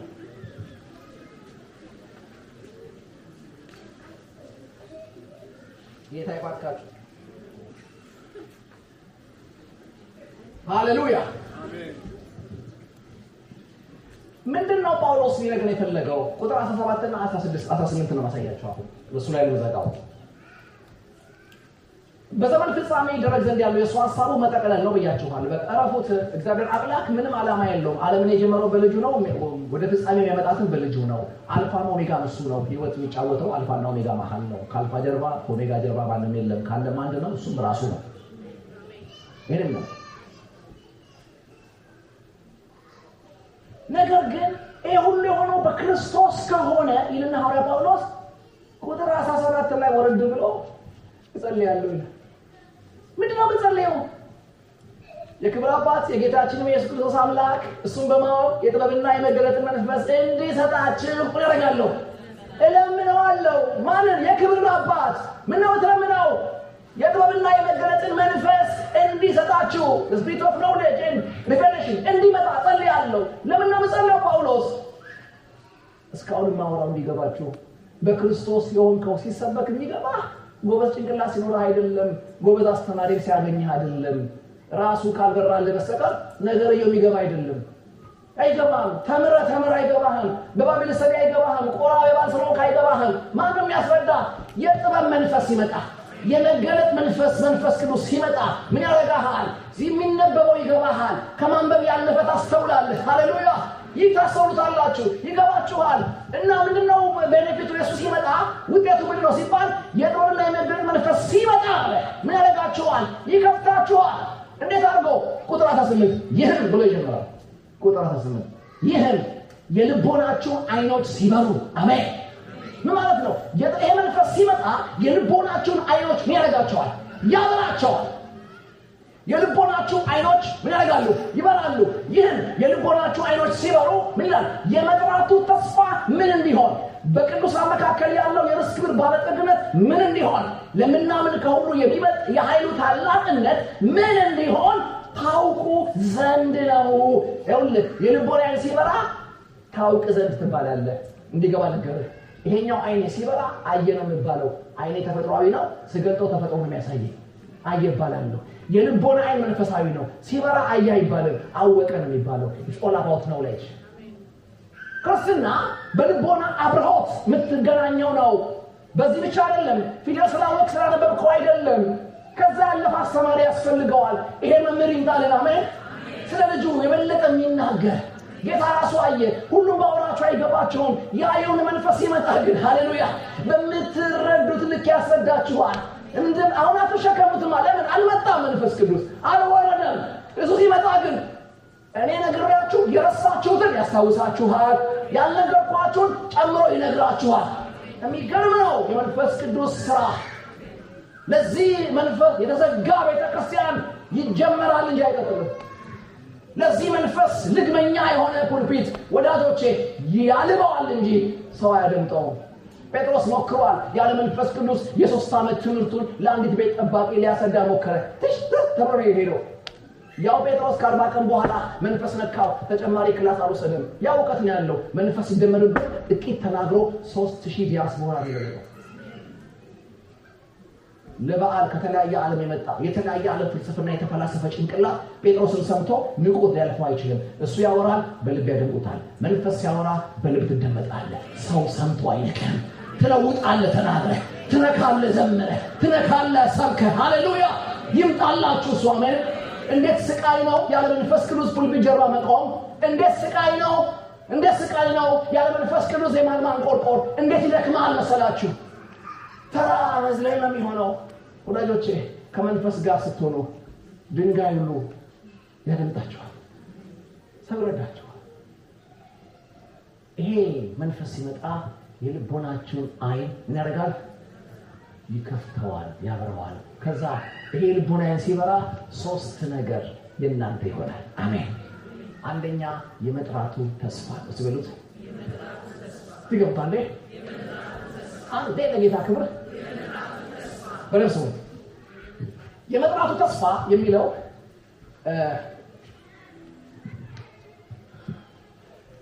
እዚህ የመጥራቱ ተስፋ የሚለው ቃል ውስጥ ወሳኝ የሆኑ ነጥቦች አሉ። 4 መሰረታዊ ነገሮች አሉ። ለምሳሌ ፓስተር አስፋውን ነገ 6 ሰዓት እፈልግሃለሁ ብለው ጠሪውን ያለው ተጠሪው ፓስተር አለ። ጠሪው ነገ 6 ሰዓት ይላል። ለከለ ስንት ነገር አየ? ለምን ይፈልጉ? ሞክሩ። አትልከሙ እንኳን እናንተ ፓስተር ነው። አብዛኛው ተጠራ ብሎ ቸርች የገባ እንጂ ለምን ሰማይ እንደፈለገው ገና ያለወደ ለዚህ ነው መጥቶ የቀሰቀሰው። ጥሪው ቸርች አንተን ከማምጣት ያለፈ ነው። ዘመን አቋርጠ መዝሙር ከማስለመድ ያለፈ ነው። ለሰላሳና ጨዋ ከመሆን ያለፈ ነው። ተስፋ አለ። ትልቁ እግዚአብሔር ትንሽ አንተ ና ያለበት ፐርፐስ ምንድነው? ሰው እሱ ጋር ከደረሰ ሁሌ እዛ ማግኘት አያበርደው፣ ማጣት አያበርደው፣ መደገፍና ተቃውሞ አያቀሰቅሰው። ሃሌሉያ! ይብለ ቤት አይሁን። የመጥራቱ ተስፋ በእግዚአብሔር ተፈለጋችሁበት ከመዳን ባሻገር ትልቁ እግዚአብሔር እናንተ ጋር በእናንተ የመኖር ክልልና ዕድሜ ቁጥር ውስጥ ሊሰራ ሊጀምር ሊጨርስ የፈለገውን ነገር መስማት፣ መረዳት፣ ለዛ መሰጠት፣ መትጋት፣ መንቃት፣ ማስተዋል፣ መለቀቅ የሚባል ነገር ቀጣይ ሀብታችሁ የሚሆነው ጠርቶኛል ከማለት ባለፈ የጠራኝ ለዚህ ነው ማለት ነው። ለዚህ ነው ጥሪው ሳይሆን የመጥራቱ ተስፋ እሱ ይገባችኋል፣ ተስፋ ይገባችኋል። ነገ 6 ሰዓት አልነበረ ያልኩት? አሁን አዲስ አበባ ስትመጣ ነው ጥሪ ተፈጣሪ ማለት ነው። ልክ በማግስቱ እስከ ነገ 6 ሰዓት ምን ነው ያደረገው? ቀጠሮ አለኝ ጠርቶኛል ፍቄ ብሎ ነው የሚያስበው እንጂ ለዚህ ነው የጠራኝ እንጂ አገና አልደረሰም። 6 ሰዓት ስንገናኝ ምርጥ ቁርጥ ልጋብዝ ነው ስለው ተስፋ መሆኑ ያበቃና እውቀት ነው። አሁን ለምን ጠራህ ብትሉት ቁርጥ ልጋብዘኝ ይላል። እንዲህ አይነት የጨረሰ ጴንጤ ያርጋችሁ እኔ እንጃ እንግዲህ እንደው እሱ ስራ አይደል እንደተቃቀቀ አይደለም። ለጠራኝ ለዚህ ነው እንዳገለግለው ነው እንዲሆን ነው እንደዘምር ነው ምናምን በኢየሱስ የሆነ ተጀምሮ ስታርት ያደረገ ህይወት መንቀሳቀስ ይጀምር። እስከ ጥግ ድረሱ የጠራኝ ለዚህ ነው። በእኔ ህይወት ላይ ዓላማው ይሄ ነው። በኮንፊውዥን አትይዙ። ዝም ብሎ የግምት ህይወት ከዓመት ወደ ዓመት መንከባል አይሆንባችሁ። የጠራኝ ለዚህ ነው። ጳውሎስ የሚጨነቀው የሚጸልይላቸው የልቦናችሁ አይን ሲበራ የመጥራቱ ተስፋ ምን እንደሆነ ይገባችኋል። ያስ አንዱ እሱ ነው። ሁለተኛው በቅዱሳን መካከል ያለው የርስት ክብር ባለጠግነት ምን እንደሆነ ታውቃላችሁ። ይሄ ደግሞ የቸርችን ጉባኤ ዝም ብሎ ከወንዴ ከሴቴ ከአይማ ከአይሴማ ምናምን ከሚባል ስብስብ ያለፈ ዋጋ ያለው የቸርች ቫልዩ ምን እንደሆነ ይገባቸዋል። የእህት እንትና ዋጋዋ ይገባሃል። የወንድም እንትና የጋሼ እንትና የትዬ እንትና ጉዳይ ልኩ ይገባል። በቅዱሳን መካከል እግዚአብሔር የሰወረው ማለት ርስት አለ፣ ባለጠግነት አለ፣ ከብር ያለፈ ከወርቅ ያለፈ። አሜን። አንዱ ይዘምራል፣ አንዱ ይተነብያል፣ አንዱ አጋንንት ይወጋል፣ አንዱ ልጁን ይፈውሳል። ይሄን በምን ዶላር ታመጣዋለህ? የትም የለም እንዲህ አይነት ጉባኤ። መልእክት ያመጣል የሰራዊት ጌታ እግዚአብሔር። ዝለኛ ልጆች ሆነ አያችሁ። ወንድም እህትን ለመጠየቅ በሄዱበት ቤት ቡና እየጠጡ እና መስገን ሲባል መልእክት አለ። ይገርመኛል። ለእንጀራ ሲመሰገን የሰራዊት ጌታ እንዴት ደስ ይላል። ያንንማ ሳይደግመን እንዳይመጣብን እውነት ያንን ሳይደግመን ሃሌሉያ። እዚህ ማጣጣም አለብን። እግር ጥለው ስትገባ ተንቤ የምትወጣበት ሰዎች ዘላለማቸውና ያስተዋሉት ለበለጠ ጉዳይ የባለኑት ተራ በነሰ መሰባሰብ። ስለዚህ የቁጥር መከና የታርጉት በሳምንት 2 ቀን ፕሮግራም አለ ቸርቻችን ምናምን ቀናቱን ጠሩ። ከመለኮት ጋር ገብታችኋል። ከህልውናው ጋር ቀጠሮን ያዛችሁት። እዛ ክብር አለ፣ መገለጥ አለ። አጠገባችሁ ያለው ሰው ብቻ አይደለም፣ ጨምሩ የዳነ ሰው ነው። ለሰማይ የተከፈተ ሰው ነው። ጸጋ ያለበት ሰው ነው። መገለጥ ያለው ሰው ነው። ርስት ነው አጠገባችሁ ያለው። እስቲ አጠገባችሁ ያለው ያያችሁ አንተ ርስት ነህ በሉት። ከኔ ጋር ስለምታመር ደስተኛ ነኝ። ሁሌ ቸርቻችን ስለማይሄድ እግዚአብሔር አመሰግናለሁ፣ እጸልይልሃለሁ። የኔ ሀብት አንተ ጋር አለ፣ ያንተ እኔ ጋር አለ። ታስፈልገኛለህ በይው፣ ታስፈልጋታለህ። አሜን ነው ወይ? ክብር ለጌታ ይሁን። ይሄ ሲገባችሁ እግዚአብሔር እያንዳንዱ ሰው በስሙ ያውቀው፣ በቫልዩ ነው የሚያውቀው። አንዴ በዚህ ጋር ጭራው ጴጥሮስ ታሰረ እስር ቤት አለ እና አሳሪው ደግሞ ነገ ገለዋለሁ ይላል። የዮሐንስ እናት ቤት ደግሞ የመንደር ፕሮግራም አለ፣ የሰፈር ፕሮግራም፣ የቤት ለቤት ነው። አንተ የቤት ለቤት ፕሮግራም ላይ ግን የጴጥሮስን ቫልዩ የሚያውቁ እናቶች ናቸው ያሉት። ጴጥሮስ ዝም ብሎ በቃ ግጥሮቻች የገባ ሰው መሰለው እንዴ ነገ ገለዋለሁ የሚለው? ገና ቸርቻችን እኮ ጀማሪ ናት። እኔ መሰላ አገልጋይ ካጣች እኮ በቃ መውደቋ ነው። የሰይጣን አበዛው ምርጥ እየለቀመ ይወስዳል። አይሆንም ብለው በህክ ብለው መጸለይ ጀመሩ። አይሞትም ጸሎቱ አይሞትም። ደግሞ ይሄ የሰው ዋጋ የገባቸው ቸርቾች ፕሮግራሙ በአንድ ቀን አይጋጭም። ፕሮግራመሩ ጴጥሮስ አይሞትም ይላል፣ ህዝቡ አሜን ይላል። አስመላኪ አዲስ መዝሙር የለውም። አይሞትም ዲላ ያስሊ ብሎ ጴጥሮስ አይጋጭም። አሜን ሁሉ በቃ አይሞትም ሲል ገባ የጸሎት ሰማይ ነው። ከዛ በኋላ ያው ሰማይ ሰማ ድራማቲክ ያደረገው ብዬ ነው። ደብዳቤው ገባና ፖስታው ተቀዶ መልአኩ ሲያነበው ታስሯል ይላል። ጉዳዩ አስፈታው። ማን የታሰረባቸው ይላል ይሄ ጌታ። ጴጥሮስ ታስሯል ሲል ዞር ብሎ ምን ጴጥሮስ ትለኛለህ? አለቱ አትለኝ እኮ ይሄ ጴጥሮስ ታስሯል። ነገር ይገደልልኝ ነው። ምን ቆመታኛለህ? ሂድና አስፈታቸዋል። የታሰረው አንተ ነው። እዚህ ግን በስሙ አይደለም በፖቴንሻሉ ስላየው እንዴ አስፈታቸዋል። ምንድነው ያለ ሲል መልአኩ ገብቶታል። ተናቧል። እኛ ጴጥሮስ ታስረው መልአኩ ግን አንደኛና ሁለተኛ ጴጥሮስ ታስረዋል። ገና ተጽፎ ያልታተመ አንተ ትፈቅዳለህ እንዴ ጴጥሮስ ያልቀን እንዲሞት? ባይብላችን ወደ 64 ተገዶ ይወርድ ነበር። ከሞት እንኳን ጽፏት ነው ይሞት። አልገባም። አጠገብ ያለው አትሞታም። አሜን። ርስታለን እኛ ጋር ገና ምንዘምረው ወደራ እንደጋለ ከተቆጣ አውጥተን ለራሳችን ነው የሚሄድልህ። አንሸኝም ማለት አይደለም። ፈልገህ ተገደ በፈልግ እንኳን እኛ አንፈልግልህ። ሀብት ዝብናት ሞቱ መልአኩ ሰው ቤት ይገባል። ሲያገላብጥ እስረኛ ነው ያለው። ሲገለብጠው ሰርቆ የገባ ነው አይደለም። ባዶ ገብቷቸዋል። ሲያረጋግጠው ማጅራት ሞቶ የገባ ነው። ዋሽ የገባ ነው። ሰርቆ የገባ ነው። እዛችኛው ክፍል ሲያይ ሰርቆ የገባ ነው። ሲያገላብጠው ጴጥሮስ ላይ አንደኛና ሁለተኛ ጴጥሮስ ገና በሶስት ኮፒ ነው ያሉት። እንደዚህ አይነት ሰው ይታሰራል። ረቆ አነሳው በር ተከፈተለት። ያን ቀን ጴጥሮስ ሲወጣ ሁለቱ መጽሐፍ አበረወጡ። አንተ ስትቆም ብቻ አትቆምም። አንተ ውስጥ ያለ ቅባት አብሮ ይቆማል። የለቆም አትፍቀዱ። በጠላት ለመታገት አትፍቀዱ። በሰነፍ አንገት ለመድፋት አትፍቀዱ። ከክብር ጋር አምልጡ። አሜን ናችሁ። ትልቅ አቅም ይዛችሁ ትንሽ ቦታ አትቁሙ። አትፍቀዱ። በረካቱ ሰይጣን አለበት። ጳውሎስና ሲላስን ያዘና ፊልጵስ እስር ቤት ከተታቸው። ይሄኛው ደግሞ ታስረዋል። እየደሙ ነው። ሲዘምሩ ዜናው ሰማይ ገባ። ለየት ያለ ዜማ ነው። ከየት ነው የመጣው ተብሎ ሲፈተሽ አንተ ከእስር ቤት ነው። ሰው እኮ በኮንፈረንስ የማይዘምረውን ነው በእስር ቤት የዘመሩት። ማን ነው ተብሎ ሲታይ ጳውሎስና ሲላስ ታስረውልሃል ሲባል ሰማይ እንደዚህ ያለ ምን ጳውሎስ ትለኛለህ? 13 መጽሐፍ ታስሯል አትልም ወይ? because ሮሜ መዛው ታስሯል። አንደኛ ሁለተኛ ቆሮንቶስ ምናምን ጨምረልኝ እንጂ ቆላሲስ፣ ፊሊሞና፣ አሁን ማውሮ፣ ኤፌሶን፣ ገላትያ አንተ ያን ቀን ጳውሎስ ቢቆም ይሄን ሁሉ ይዞብን ለኛ ማያዋጣ እኔ ምስኪኑ ሰራች ምን ልሰብክልህ ነው? 13 መጽሐፍ አምደለህብኝ እንዲህ መውረገረገው ጽፌው መሰለ ኮርጀ እኮ ነው። እኔ አንዳንድ ሰባት ይገርመኛል። በቃ አሁን የበረራልኝ ይላል የቆራጭኩት ነው ከጳውሎስ ነው። አሜን በል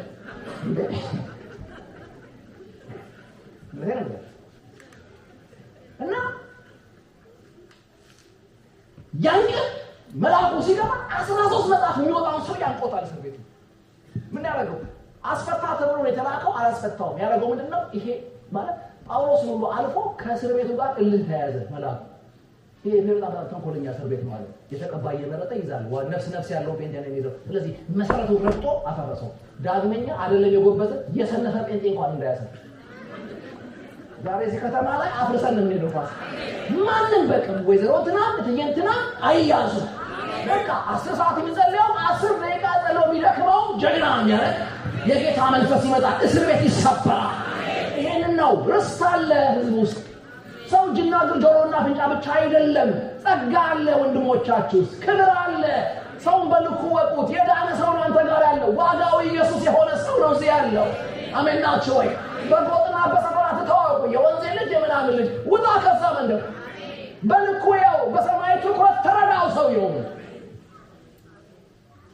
እንዳስቱ ሰዎች ክራይስን በቀበሌ ያዩ ሲያዩ የጠራቢ ልጅ አሉ።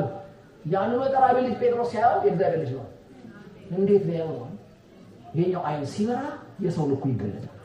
ሁለተኛው ርስት እሱ ነው። የልቦናችን አይን ሲበራ በቅዱሳን መካከል ያለው የርስት ክብር ባለጠግነት ይገባናል።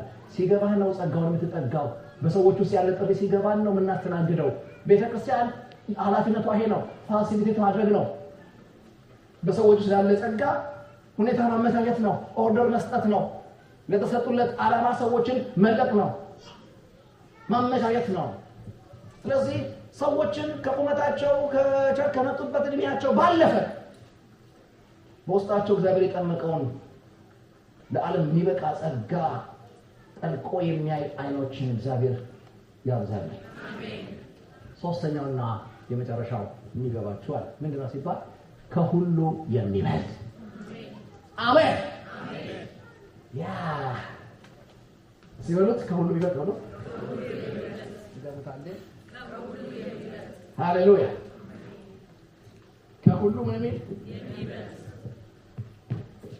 ካሜራማን አስተካክለው እንግዲህ ሴታፕህን እኔ ይሄንን ጠጋ ብዬ ላውራቸው። ጌታ ይባረክ። ከስንቱ የሚበልጥ ይቻላል። እኛ ቻቻ አይቻልም ከፖሊስ ማውራት እና ታላስከ ወጣው ይሄኛው ሲገባኝ እኔ ቄስ ወንድም ዘለልኩት ዋው አልኩኝ። ከስንቱ ነው ከሁሉ ከየቱ ነው ስብከት እንደሰብክ ባይከሰጡ ጊዜ ጀምሮ እስካሁን ከለፈለፍክባቸው ሁሉ ይበልጣል።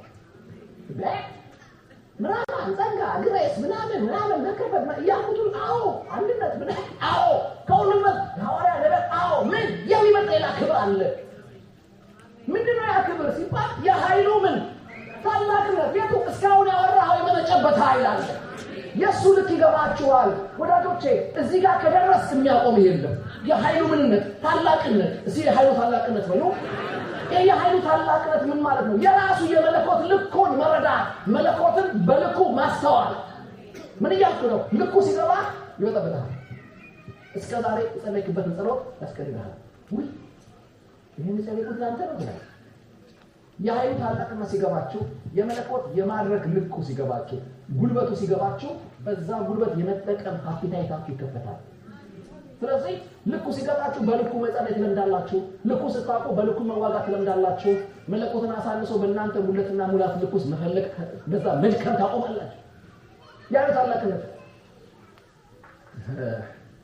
አንዳንድ ወዳጆቼ አንዳንዴ ምሳ ይጋብዙኛል እዛ ሀገር ቤት እና ሆቴል ወስደን ቁጭ ስል ሜኖ ሲመጣ እኔ ወንድማቸው ጨንቀኛል እና ሜኖውን ከፍቼ የማየው ምግቡን አይደለም እንትኑ ነው የማየው።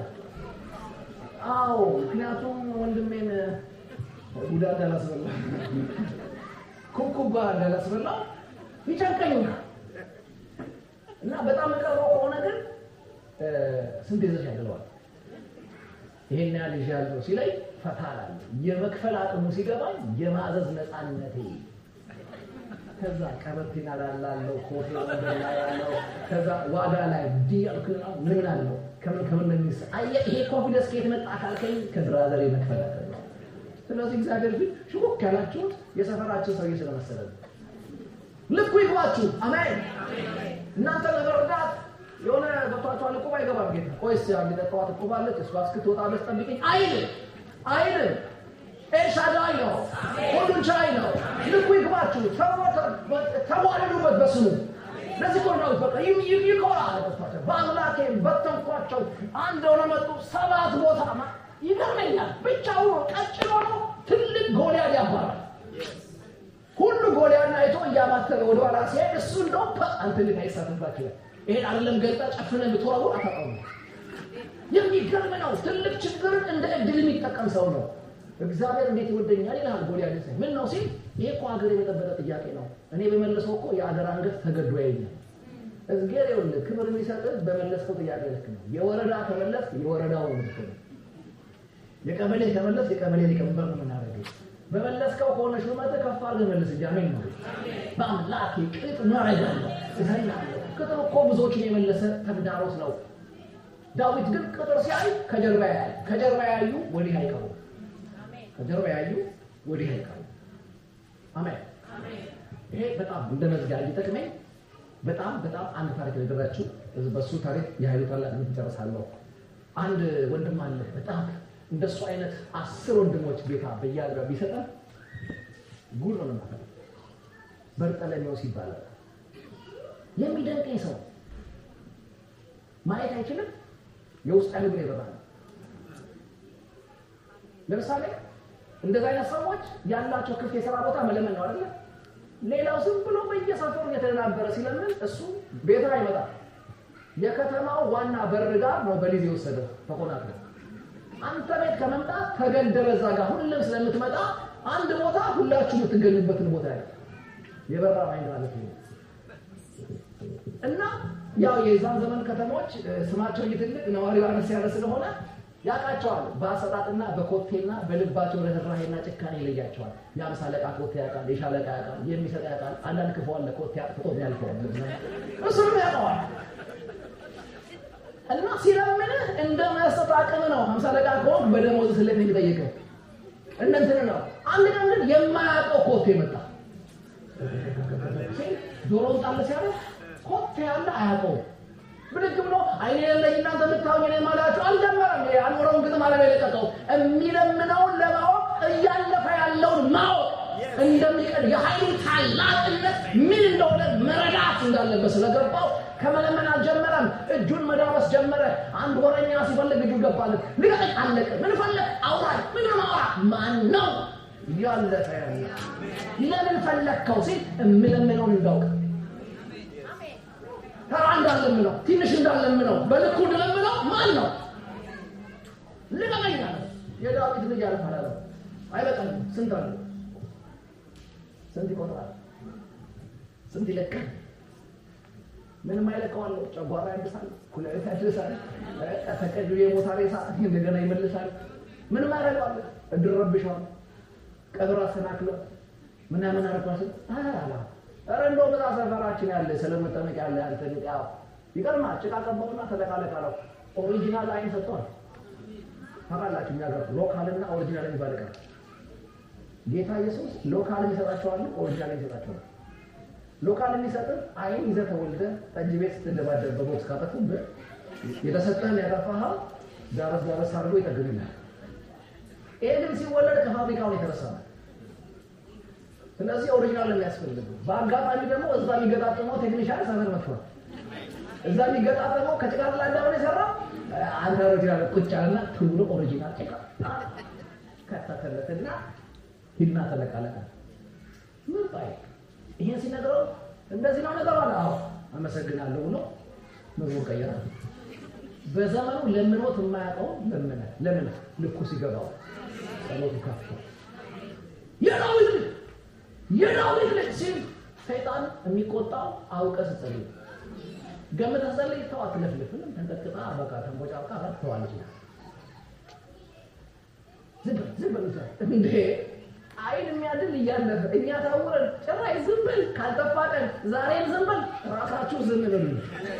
አሜን። እንደ ዝም ብለን ከዝም ካልኩኝ ወርማት ሊቀጥል ነው። ስለዚህ እጮሃለሁ የዳዊት ልጅ ሲል ዳዊት ሊሰማው አውጦ ከዛ ምን ተፈልጋለህ ሲል የዳዊት ልጅ አያውቅም ለምን ተራቀቀው አየህ ምን ያህል እንዳወቀው ነው ፈልጋለህ። ይሄን ስናገር በድፍረት ነው። እግዚአብሔር ሁሉም ቢችልም የሚሰራው ግን ትችላለህ ባላችሁ ትልቅ ምን ትፈልጋለህ ሲለው ሰምቻለሁ አለ። እዛ ሰፈር የሰራው ሰምቻለሁ። አንተን የቤት ኪራይ ጫማ ምናምን መጠየቅ ነውር ነው። አንተን አቁሞ ሽሮ በርበሬ መጠየቅ ነውር ነው። ደጋጎት የሚያደርገው ባንተ ነፈለክ ነውር ነው እኮ ምን ፈለክ ሲል እንደዚህ ምን ያሰብኩኝ አንድ አሳብ ይዛሃል ቢል ምን ይመስላል ወደ ይሁዳ ዞር ብሎ ገንዘብ ያያልና ጁስ ሰጣው ምን ነው ያመነን እስከ ስንት ነው እስከ 50 ያወቀን ብሎ በይሁዳ ያስተናግደው ነበር። ይሄ የተስተማረ ለማኝ ነው። የመለኮት ልክ ያህል ታላቅ መንገዱታል። እኔ መጠየቅ በታሪኬ ማንንም ጠይቄ ማለት ነው። ማንንም ቢጠየቅ ሊሰጠኝ የማይችለው ነገር ነው መጠየቅ። ምን ነው ፈልገው አይዘልስ ነው እንዴ ወዳጆቼ። እኔ እንደዛ ብትሉኝ ይሄ ሰውዬ ወይ አንዷል ወይ እብለት እየተለማመደ ነው። መንገድ ላይ መሳይቆምሽ ነፍሱ ተጨባራለሽ ቤት ምን በሽታው እንደዛ ገምቱ። እንዴት ቢያቀው ነው መንገደኛ አቁሞ አይን አምጣ ማለት ሲበራልህ እንጂ ልኩ ሲገባህ እንጂ በዚህ ልክ መለኮትን የሚረዳ አእምሮአቸው የተከፈተ ይሆን። አንተ ሁሉ ትችላለህ አይዘን ሲለው እጁ ኪሱ ከቶ ሳንቲም እንደሚያወጣ ሰው እያው ቷ አሜን። ልኩ ይግባችሁ ልክ የኃይሉ ታላቅነት ሲገባችሁ ተራ መጸለይ በተራ ማልቀስ ታቆማላችሁ። በትንሽም መልካካት ታቆማላችሁ። ደስታችሁ በስልክ ይሆናል።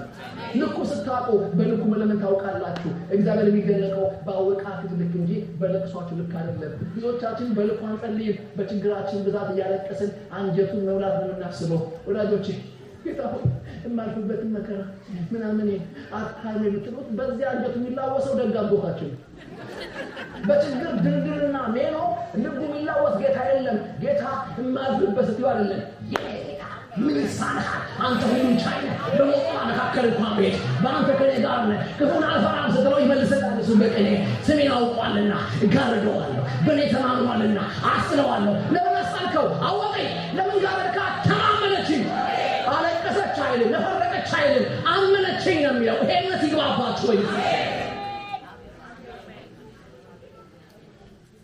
አንድ ቤተሰብ 3 ልጆች ነበራቸውና ያው የሰባቲ እንግዲህ ኃጢያቱ ጨረስኩ እያለና ተመጨረሱ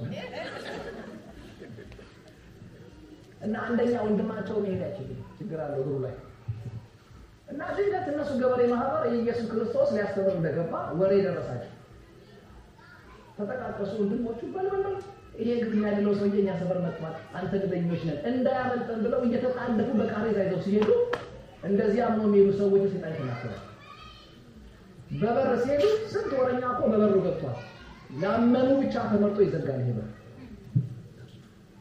በመስኮት ሲሄዱ እናንተ ናቸው አይቻልም ይላል አንደኛ ወንድም እንደጋለ ይሄ በቃ ደለብስ ነበር ሲመጣ ምግብ ረስቶ ነው የመጣው እዚህ የሚሰጠው ሰውዬ ሲመጣ ምግብ የለው በቀን መልሰው ያርባ ቀን ምናምን እንድም ነው ብሎ ሲያስብ አንደኛው ኖ እዚህ ድረስ ማመጣል በከንቱ አንመለስ እና ምንድነው ሰይጣን በር ቢዘጋ በር ፈጥራለና እንዴት አድርገ ጠብቀኝ ብሎ ከጎረቤት መንሰላል ተዋሰ በጓሮ በኩል ቆርቆሮ ላይ ወጣ ከዛ መንቀል ጀመረ ቀጣቃጥ ሲያረክ ውስጥ ያሉ ሬዳው ቤታትን ቀር ምናምን ሲሉ ብሎ የናንተ ችግር ቆርቆሮ ነው የኛ ችግር እግር ነው እግሩ ሲመጣ ሰርተን ከፍላለን አሁን ያመልጠን ነው አሜን መንቀል ጀመረ እዛ መሃል ሲነዱ ያየ ዝም ያለው መዳናለም ነው ጎበዝ ልጆች ንቀሉና ነው እምነት እንዲህ ነው የሚያደርገው ጀግኖች ይሄን እኮ ያጣውት እና እኔ በራሴ እንዳልሰራኮ በቃ አሳሰሩ ምናምን እያለ ይጠብቃቸዋል አንተ በገመድ ሲያወዱለት ጌታ ሽባውን አያይሉ ችግራቸውን አያይሉ ከዚህ ችግር ለመውጣት የተገፈተሩበትን እምነት አየው እምነታቸውን አይቶ ይሄ አለ ምንድነው ፒክ ያስፈልጋል አሜን እግር ሳይሰጠው ኃጢአትን ተሰራ ይቻላል አስተምርበታል በደንብ አሁን ተረቱ ቀድሞ በብር የገቡ ሰዎች አጠገባቸው ታምር የተደረገ አይገባቸው ለምን ቀድሞ ሰተውታል ሰሪው ከሳትከው በሰራት ገረም በሰራት ማለት ከዛ አንተ ምናምን አሉ ቆይ ስራዬን እየሰራሁ ነው ምንድነው ሲል እምነታቸው ዝም ብሎ በስጋ ብቻ ሙሉ አርጎ ይበትናል ጨዋ ባለጠጋ ማድረግ አለብኝ ኃጢአት ተሰራ ይቻላል ኦኬ ከዛ ያለ ህግ ገብተሃል በህግ መንገድ ይጣል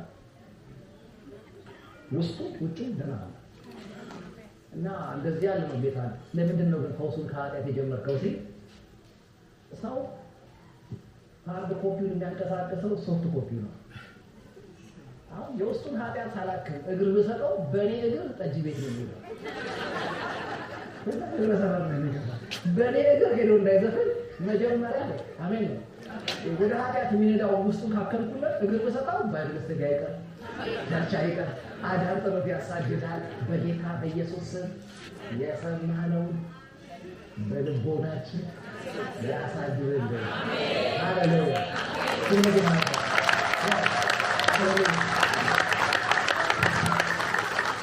ከዚህ በኋላ በጣም ብዙ ጊዜ ይኖረናል ነገ ወፍራም ኮርስ ወንተን እንደመጣለን ጌታ በረዳኝ መጠን ለእያንዳንዳችሁ እንዲገናለን የሆነ ነገር አሜን ለጌታ ይሁን ይሄንን ልናገር ብዬ ነው እስቲ በደንብ ለጌታ ክብር አቅርቡ እግዚአብሔር ይባረክ ሃሌሉያ